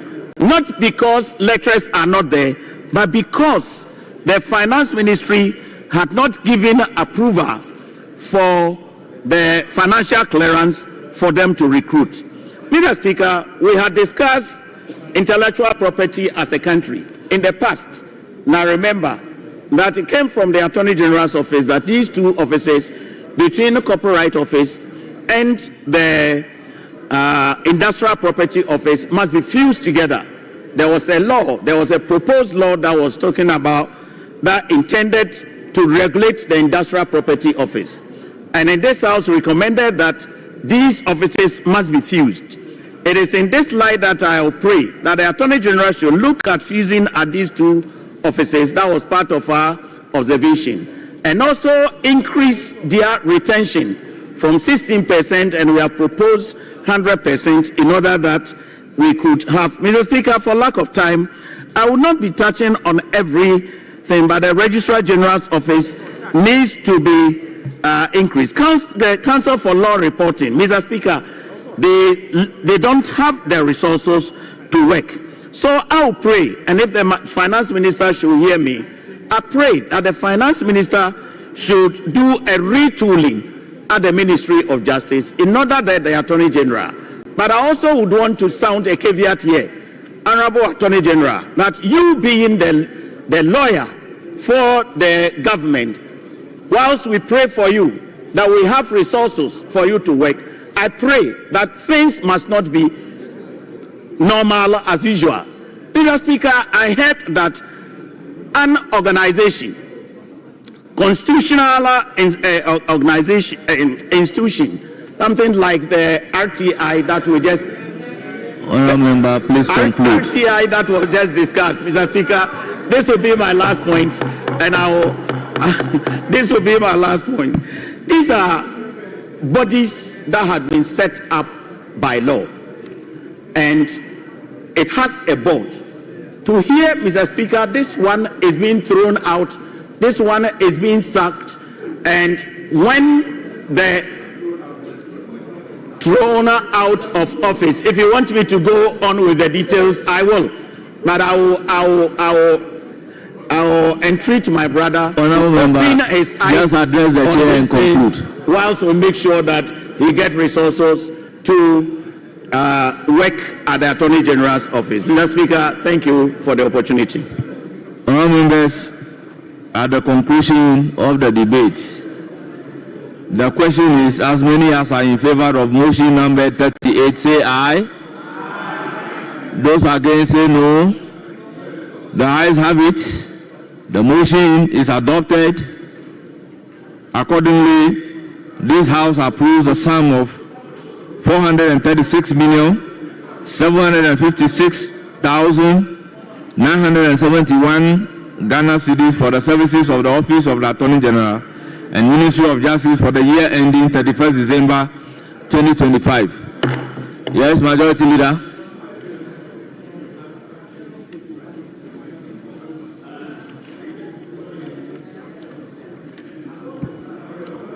Yes, Majority Leader, which item?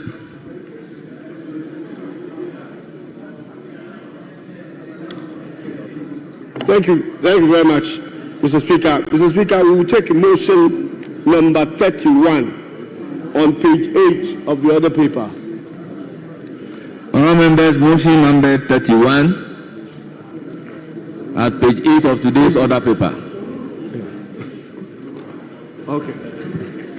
Mr. Speaker, let me thank you for the opportunity and to move that this Honourable House approve the sum of 31,772,464,382 Ghana cedis for the services of the Ministry of Education for the year ending 31st December 2025. Mr. Speaker, compensation will account for 27,149,518, goods and services 1.123 billion, and capex 120 million Ghana cedis. Mr. Speaker, this will be for the operations and activities of the Ministry of Education. We will continue the pursuit of the free senior high school program.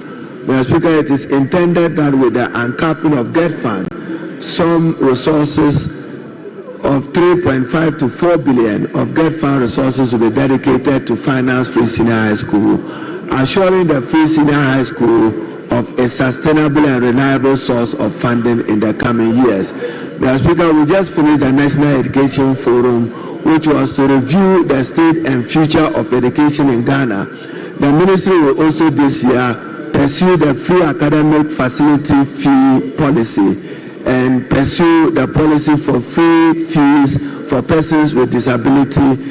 It is intended that, Mr. Speaker, on 24th April, the Minister for Education and Minister for Gender will join the President to launch the free sanitary pass, which will be distributed across the country. Mr. Speaker, we intend to work to modernize Ghana's education, introduce digital skills, and in particular emphasize on science mathematics education. We will revolutionize STEM education at upper primary 4 and 6. And Mr. Speaker, we need to prepare the tertiary institutions to prepare to absorb the exponential increase of students graduating from the free senior high school. Mr. Speaker, the resources may not be adequate. We will also continue to complete a number of GET Fund projects spread across the country that stands uncompleted. We will introduce the STEM math set into the system at upper primary for primary 4 and 6, and into next year move our educational institutions onto solar of the national grid for energy efficiency and to reduce costs. I beg to move, Mr. Speaker. Thank you. That this House approve the 31 billion. Motion moved accordingly. I call on the chairman of the committee to second and present the committee's report. Chairman of the committee, you have the floor. Thank you, Mr. Speaker. I rise to second the motion that this Honorable House approves the sum of 31,772,464,382 Ghana cedis for the services of the Ministry of Education for the year ending 31st December 2025. Mr. Speaker, before I present the report, I wish to do a few corrections. Page 15, the first line should read, earmarked from the GET Fund to finance the free senior high school policy. And then paragraph 11.3, we delete from line 6 from bottom, despite the limited number of tablets up to the end of that paragraph. Thank you, Mr. Speaker. Mr. Speaker, the ministry... In conclusion. In conclusion, Mr. Speaker, yes, the committee recommends to the House to approve the sum of 31,772,464,382 Ghana cedis. I so submit. Thank you, Mr. Speaker. Honourable members, motion moved and seconded, report presented, and it is for the consideration of the House. Yes, Honourable Chair Asamoah. Honourable, be brief. Mr. Speaker, thank you. As I rise to support the motion as presented by the Honourable Minister of Education, and also seconded by the chairperson of the committee. Mr. Speaker, it will be worth noting that by the report, you realize that the budget that the previous government committed to education had been revised to almost 33 billion. So if you look at the budget that the previous government committed to education is about 1.8 billion more has been committed this year. And looking at the huge investment that the previous government committed to education, notwithstanding the fact that we know GET Fund has been uncapped, and we did request that we should find more innovative ways to commit to education. We believe that this country can only develop and we can create more jobs if we invest strategically into education. So we are happy that the previous government committed so much amount, almost 33 billion, to education, and we wish that this government will also commit same. Because if you look at the commitment in education, That is why we're able to implement the free secondary education policy for almost 8 years, and we're also able to construct so much infrastructure in the education sector, which we believe it will be continued. So on this note, I rise to support the motion. Thank you. Thank you very much. Yes, leadership. Speaker, thank you very much. I rise to support this motion. I think there are a few things that we would have to consider. First of all, I've cited the numbers. So when you look at compensation for 2025, it's taking 88%. Speaker, 88%. Goods and services is taking 8.8%. And Speaker, when you come down, you'd see CAPEX. Meanwhile, we have a very important project we are looking at, which is the Teacher Dabre project, or the initiative. So I'm quite at a loss how much. And then you're also coming down to the new initiative, which is the waiver of academic fees for all first-year students. Fortunately, my mentor, who is also the Minister of Education, is the one going to take care of all of this. But, Speaker, I think the amount is still paltry, especially against the backdrop that we are also considering some significant amounts that will go into free SHS and other debt fund projects that would have to be completed. Speaker, I do not know what we can do at this point, but my prayer is that the Minister of Finance, going forward, maybe mid-year, would have to consider some of these things and see what we can do. Speaker, with these few words, thank you very much for this opportunity. Honourable members, at the conclusion of the debate, the question is, as many as are in favour of the motion numbered 31, say aye. Those against, say no. Honourable members, the ayes have it. The motion is adopted, and accordingly, this House approves the sum of 31,772,464,382 Ghana cedis for the services of the Ministry of Education for the year ending 31st December 2025. Majority Leader. Mr. Speaker, we will now move to motion number 36 on page 9 of the other paper. Thank you. Motion numbered 36. Minister for Labour, Jobs and Employment, you have the floor.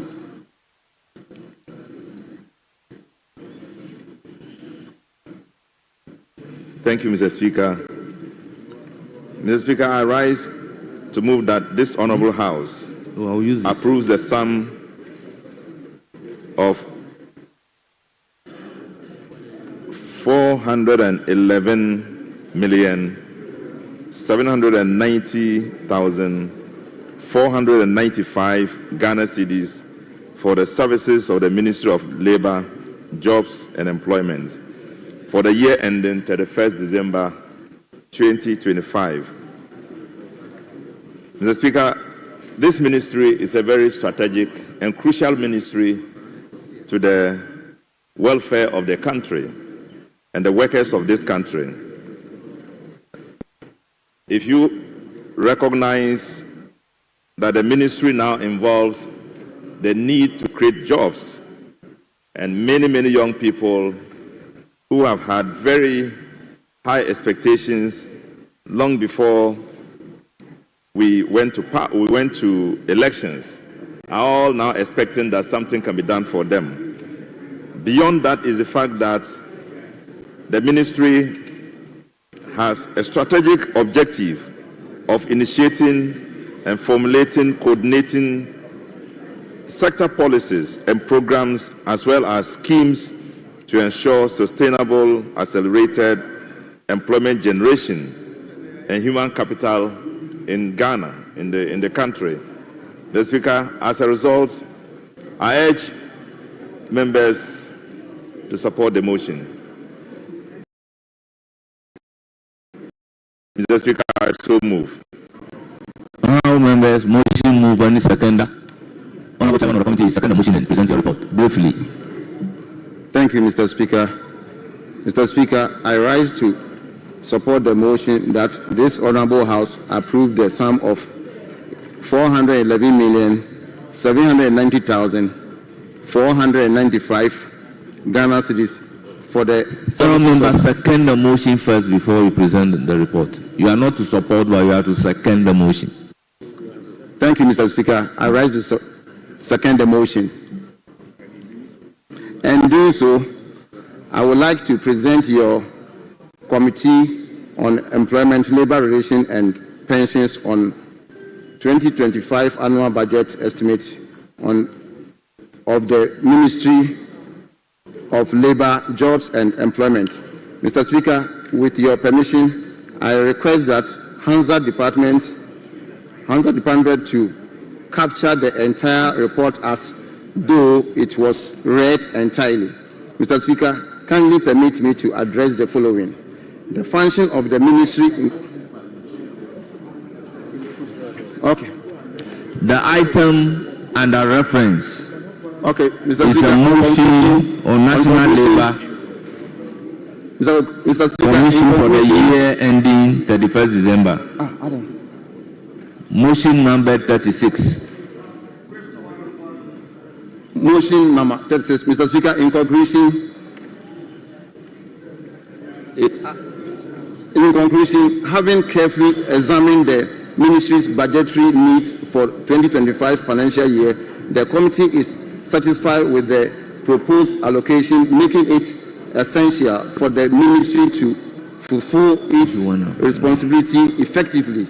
It is a hope of the committee that the Ministry will utilize these resources responsibly, ensuring transparency, accountability, and maximum impact in its operations, whilst continuing to enhance the welfare of the workers and promote sustainable employment opportunity in the country. Thank you, Mr. Speaker. Honourable members, the motion is under reference is 36. National Labour Commission. So, honourable members, let's have that in mind in making our contributions. Honourable members, the motion is moved and seconded, and it is for the consideration of the House.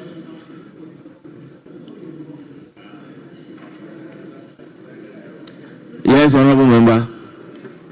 Thank you, Mr. Speaker. I rise to support the motion for the approval of the sum of 411,790,496 Ghana cedis. Mr. Speaker, I cannot sit without talking about the performance of the National Labour Commission when they came to meet us at the committee level. Indeed, the Commission is performing a very wonderful job. It is time policy makers considered the National Labour Commission as a national security entity, because their role is to ensure that there is peace and harmony at the labor front.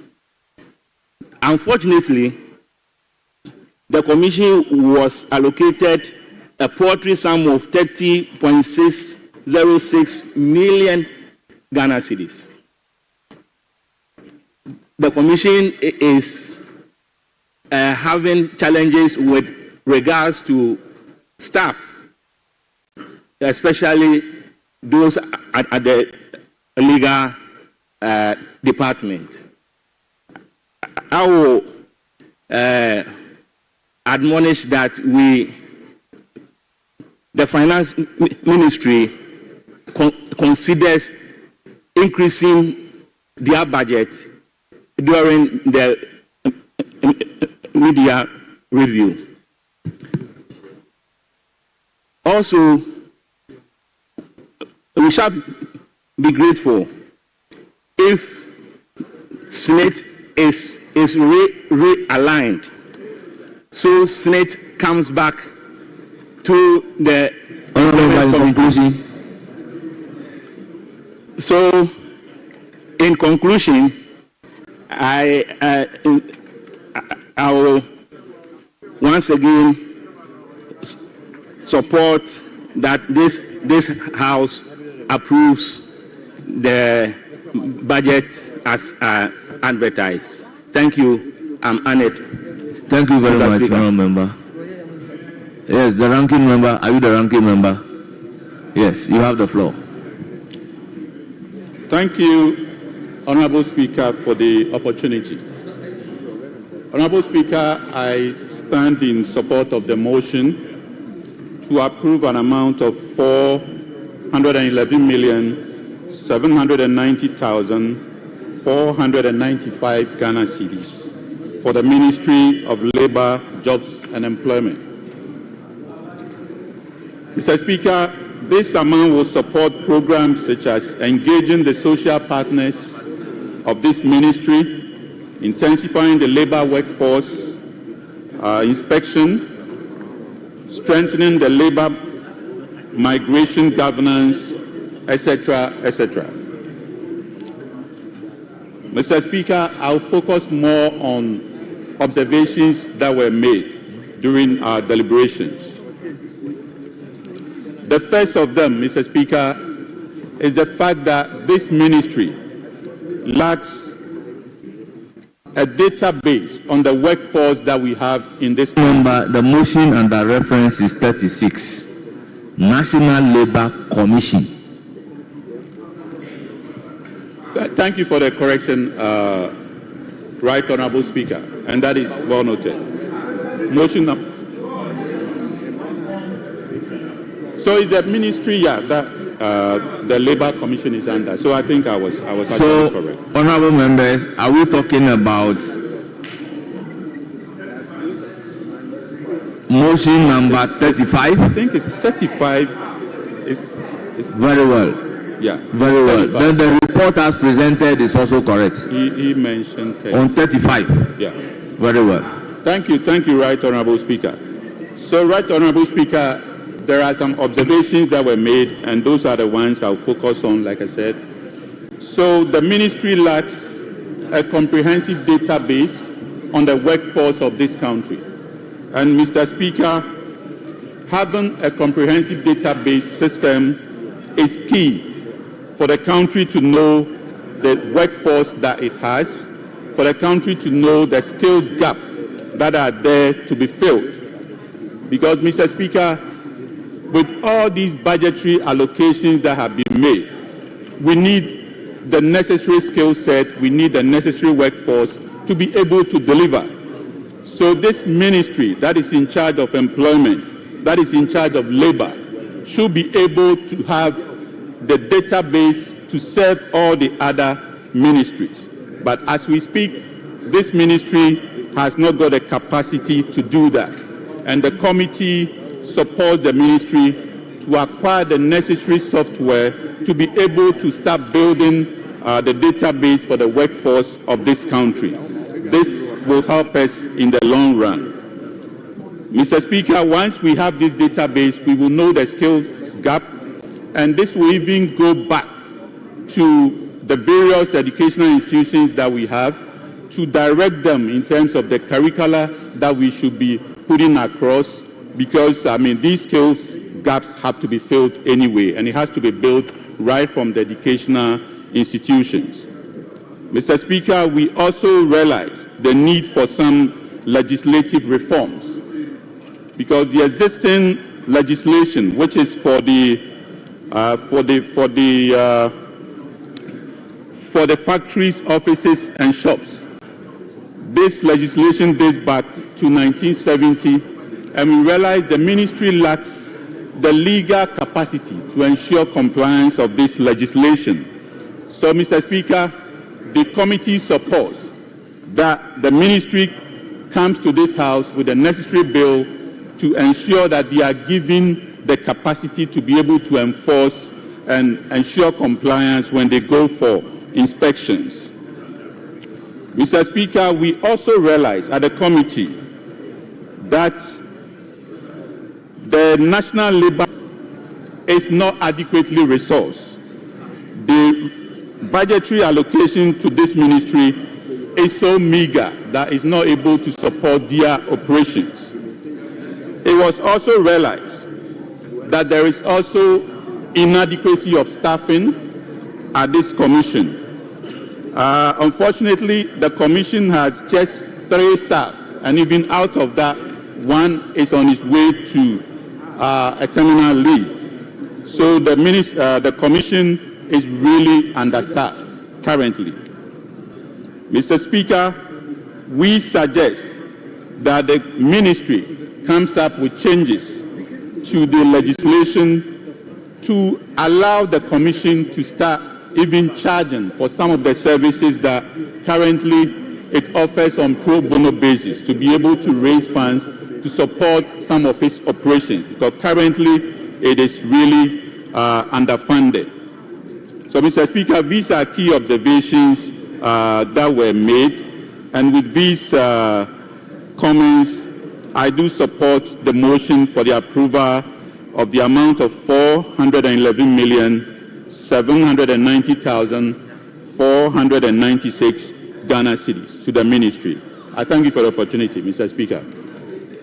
Thank you very much. Honourable members, it appears one motion was moved, but the contribution are on motion number 35 and 36. Honourable members, in the circumstances, do we take it that the 2 motions have been moved so that we can put the questions separately at the same time? So, honourable member, in view of that, we may take one more contributions. Then we can put a question on the 2 motions. Yes, Honourable Ashai. Thank you, Honourable Speaker.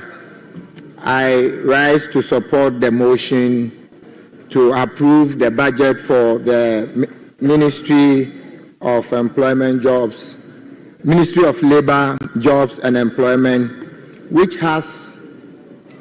performs its duties over 9 various departments, including the National Labour Commission. Mr. Speaker, in considering the budget, we call on the House to approve the sum of 411,790,495 Ghana cedis.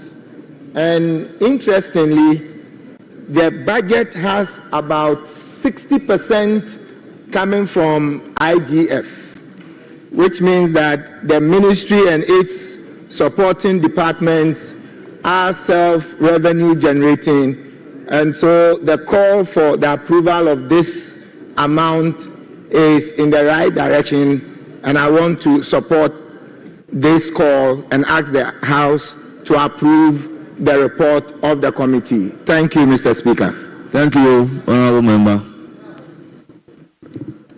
Honourable members, in the absence of any further contribution, I'll put a question first on motion number 35.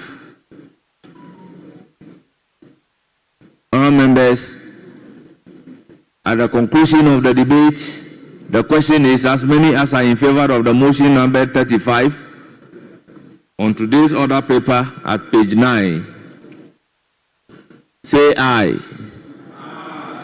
Those against say no. Honourable members, the ayes have it. The motion is carried.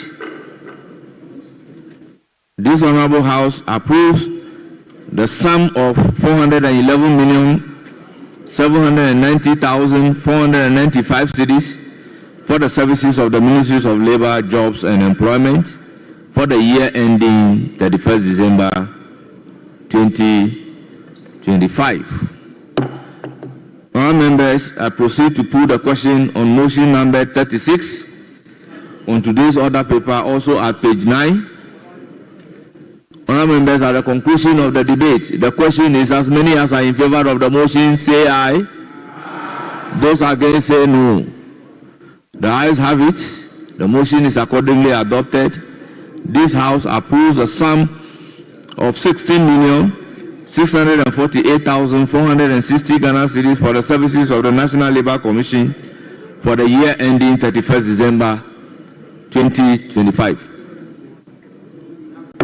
Honourable members, I will urge the Hansard Department to correctly capture the reports respectively. Thank you very much. Yes, Deputy Majority Leader. Thank you, Mr. Speaker. Mr. Speaker, we will now take item or motion number 8. Motion number 8 on page 3 of the order paper.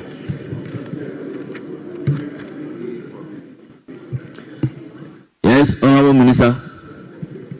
Mr. Speaker, I would like to seek your leave to the Finance Minister who just stepped out, for the Deputy Finance Minister to move the motion. Honourable Deputy Minority Leader.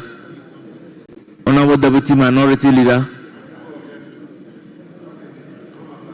Honourable Deputy, the application is that the Deputy Finance Minister should move the motion numbered 8 instead of the Finance Minister. Leave accordingly granted. Deputy Finance Minister, you have the floor. Thank you, Mr. Speaker. Mr. Speaker, I move that this House approves the sum of 3,616,702,370 cedis for the services of the Ministry of Finance for the year ending December 31st, 2025. I so move, Mr. Speaker. Honourable members, motion moved. Any seconder? Mr. Speaker, I would to second the motion and present to your committee's report. Mr. Speaker, before I proceed, I want to effect some changes in the report. Mr. Speaker, I refer to page 2 of the report, item 7.1. Mr. Speaker, I'm starting from 7.0. Approve budget allocations and fund releases to the ministry for 2024. And then if you come to 7.1, it reads, to ensure the effect, the committee has examined the 2025 budget estimate of the Ministry of Finance and its agencies and found the programs for which the sums have been allocated to be appropriate and in line with its mandate. The committee, after deliberations, recommends that the House adopt this report and approve the sum of 3,616,702,370 Ghana cedis for the implementation of the programs and activities of the Ministry of Finance and its agencies for the 2025 financial year. Respectfully submitted, Mr. Speaker. Thank you very much. All members, motion moved and seconded, report presented, and it is now for the consideration of the House.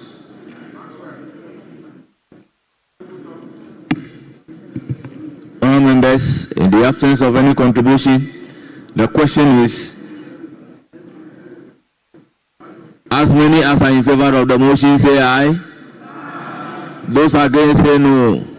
All members, the ayes have it. The motion is adopted. This House accordingly approves the sum of 3,616,702,370 Ghana cedis for the services of the Ministry of Finance for the year ending 31st December 2025. Yes, Deputy Majority Leader.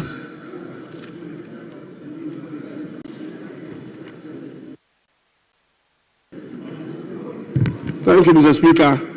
We are now taking motion number 29 on page 7 of the other paper. Oh, yes. Earlier on, I had suggested that they give us in bulk first 5, we do it. And that is how we've been going together with Honorable Champo. So I want to humbly suggest to the Deputy Leader. Honorable, I'll get them for you.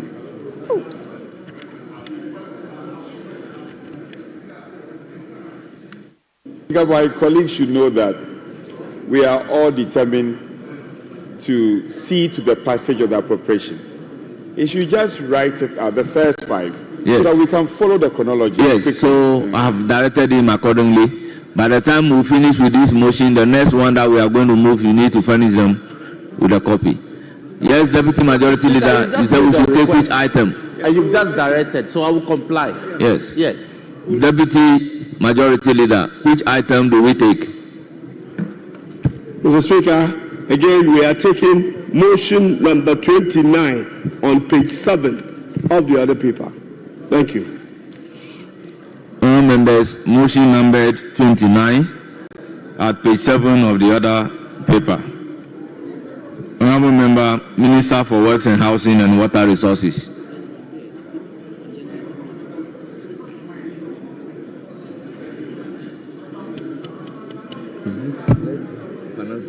Deputy Finance Minister, move the motion.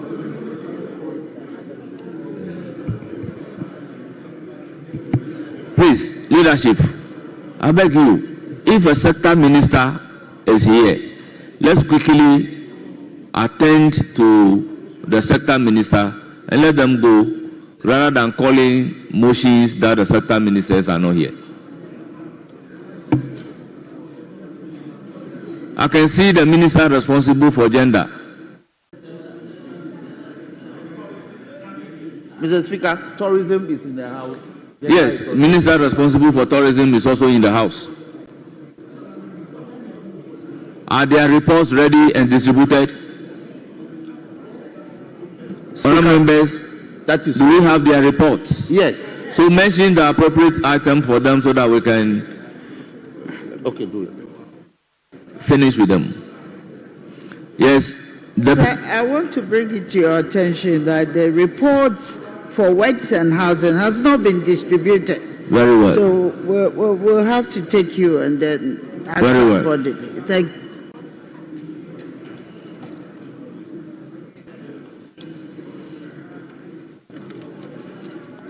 So, yes.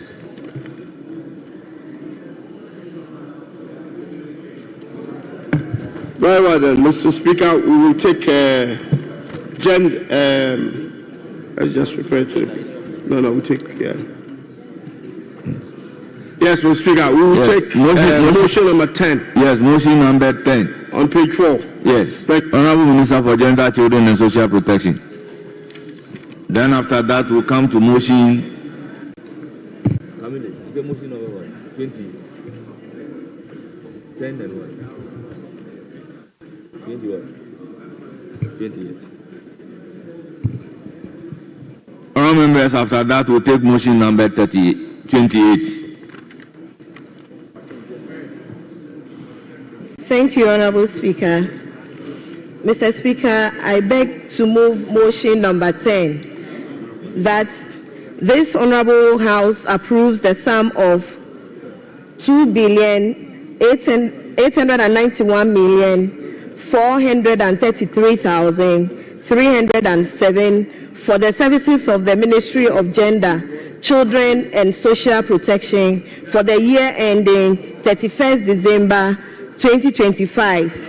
Mr. Speaker, this amount, when approved, the ministry will, among other things, implement the following programs: facilitate the development of a legislative instrument for the Affirmative Action Gender Equity Act 2024, review and expand beneficiaries of the Livelihood Empowerment Against Poverty initiative, amend, revise and develop relevant policies and acts, including the Domestic Violence Policy 2009, Early Childhood Care and Development, Persons with Disability, and the Social Protection Bills.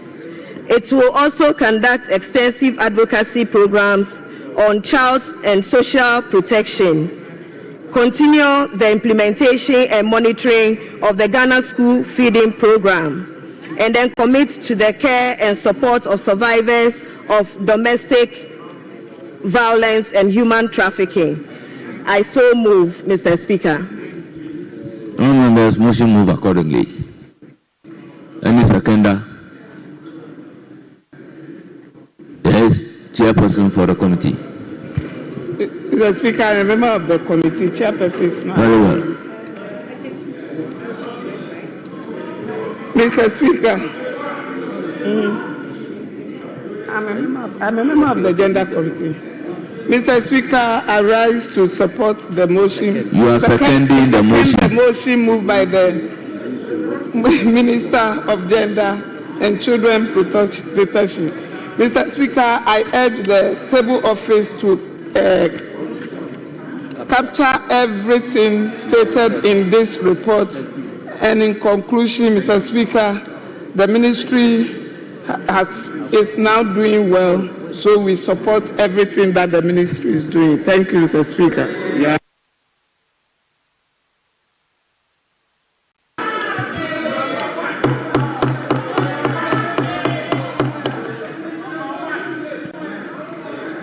Members, motion moved and seconded, report duly presented, and it is for the consideration of the House.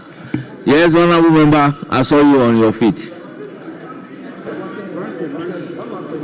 Yes, you have the floor. Mr. Speaker, thank you for giving me the opportunity.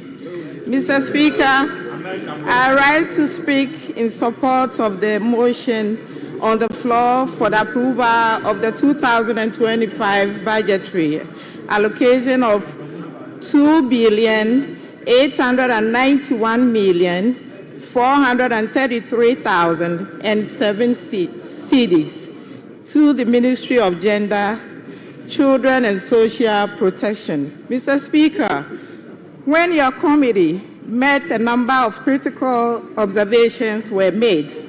Mr. Speaker, under paragraph 6.6, the livelihood empowerment against poverty, this program has seen a substantial increase in funding, and we must ensure that the disbursements are done timely to enable beneficiaries to get the maximum benefit. Mr. Speaker, also under the Ghana School Feeding Program, over 4.2 million school children were provided with one hot and nutritious meal. Mr. Speaker, the feeding cost was also increased from 1 cedi 20 pesos to 1 cedi 50 pesos. Mr. Speaker, with these few words, I thank you once again for the opportunity and urge the Honorable House to approve the said amount to the ministry. Thank you.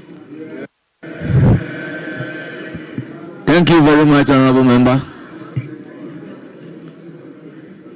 Honorable Members, motion moved and seconded at the conclusion of the debate.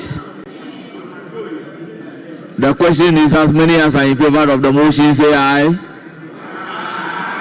Those against say no. The ayes have it. The motion is adopted.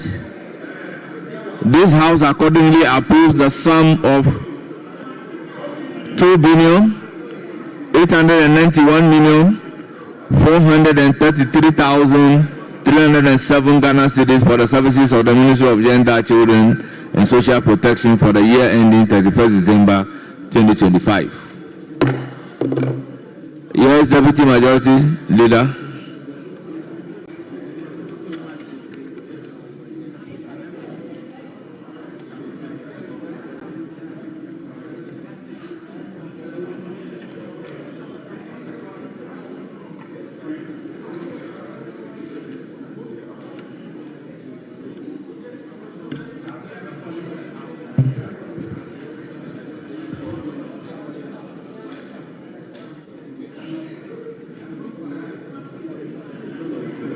Mr. Speaker,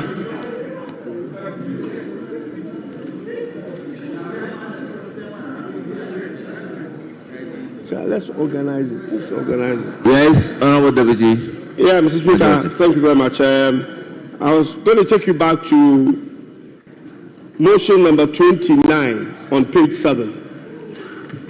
Honorable members, motion number 29 at page 7 of today's order. The Deputy Finance Minister will move the motion. Thank you. Honorable Deputy Minority Leader, there is an application that Minister responsible for finance should move motion numbered 29. Any response to the application? Speaker, there's no objection.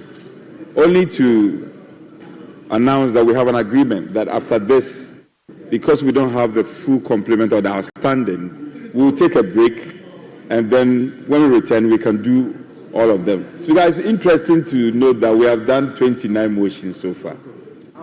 29. And that is progressive. From the beginning or just for today? No. We still have a long way to go. So definitely we need to move with high speed. Yes, Honorable Minister.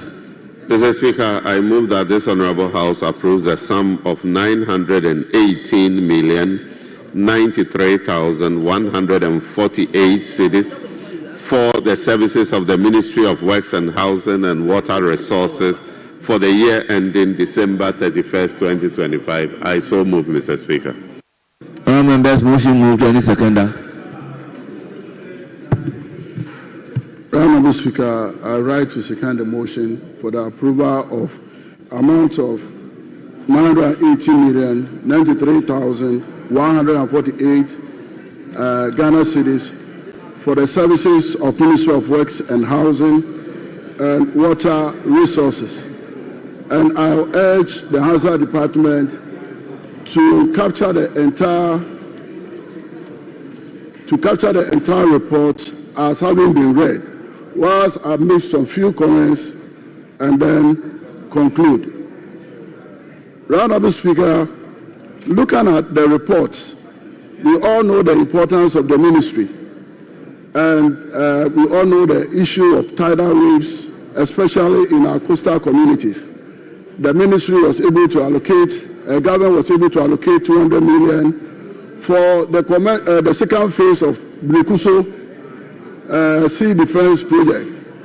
There was allocation for a sea defense project, the resettlement of the spillage, those who suffer from the data spillage, of 240 million.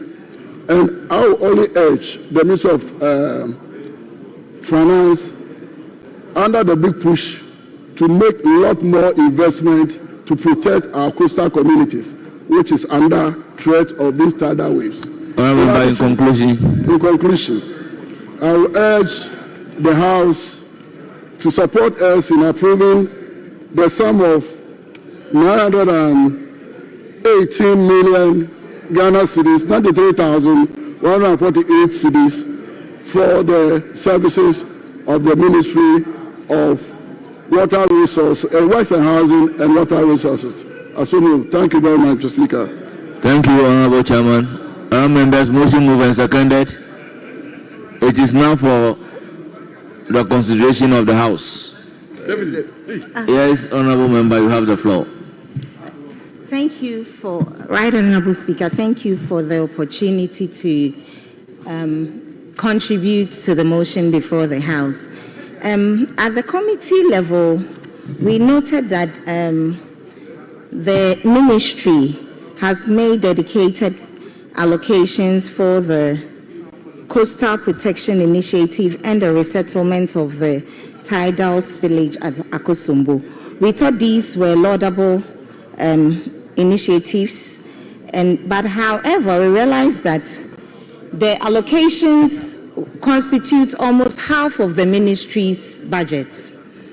We noted that in 2024, the allocation of 600,376,600 Ghana cedis was made for the ministry. However, only 400,773,008 Ghana cedis was released. given a shortfall of over 100 million. With a ministry that intends to carry out a lot of laudable initiatives, we hope that we won't experience this shortfall in their allocation that is being given to them this year. We also observed and raised concerns about the housing deficits in the country, with 1.8 million units as deficit. We were hoping that there would be dedicated funds to address this problem, but there is no dedicated funds, which means that it's left at the discretion of the minister once again.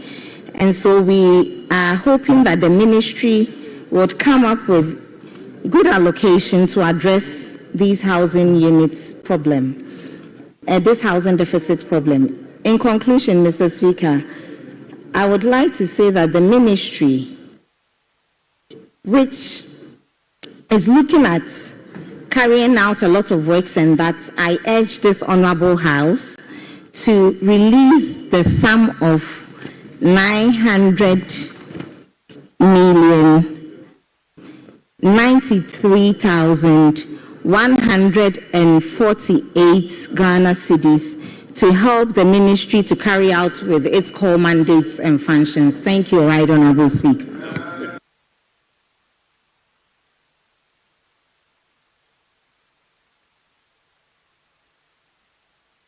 Yes, Honorable Minority Chief Whip. Speaker, let me speak in support of the motion, the passage of the advertised amount in lieu of the Ministry of Works and Housing. Let me rather also limit myself to only a few pages of the report. Speaker, page 13 of the report elucidates on encroachment of Ramsar site. And Speaker, as an environmentalist, this comes to me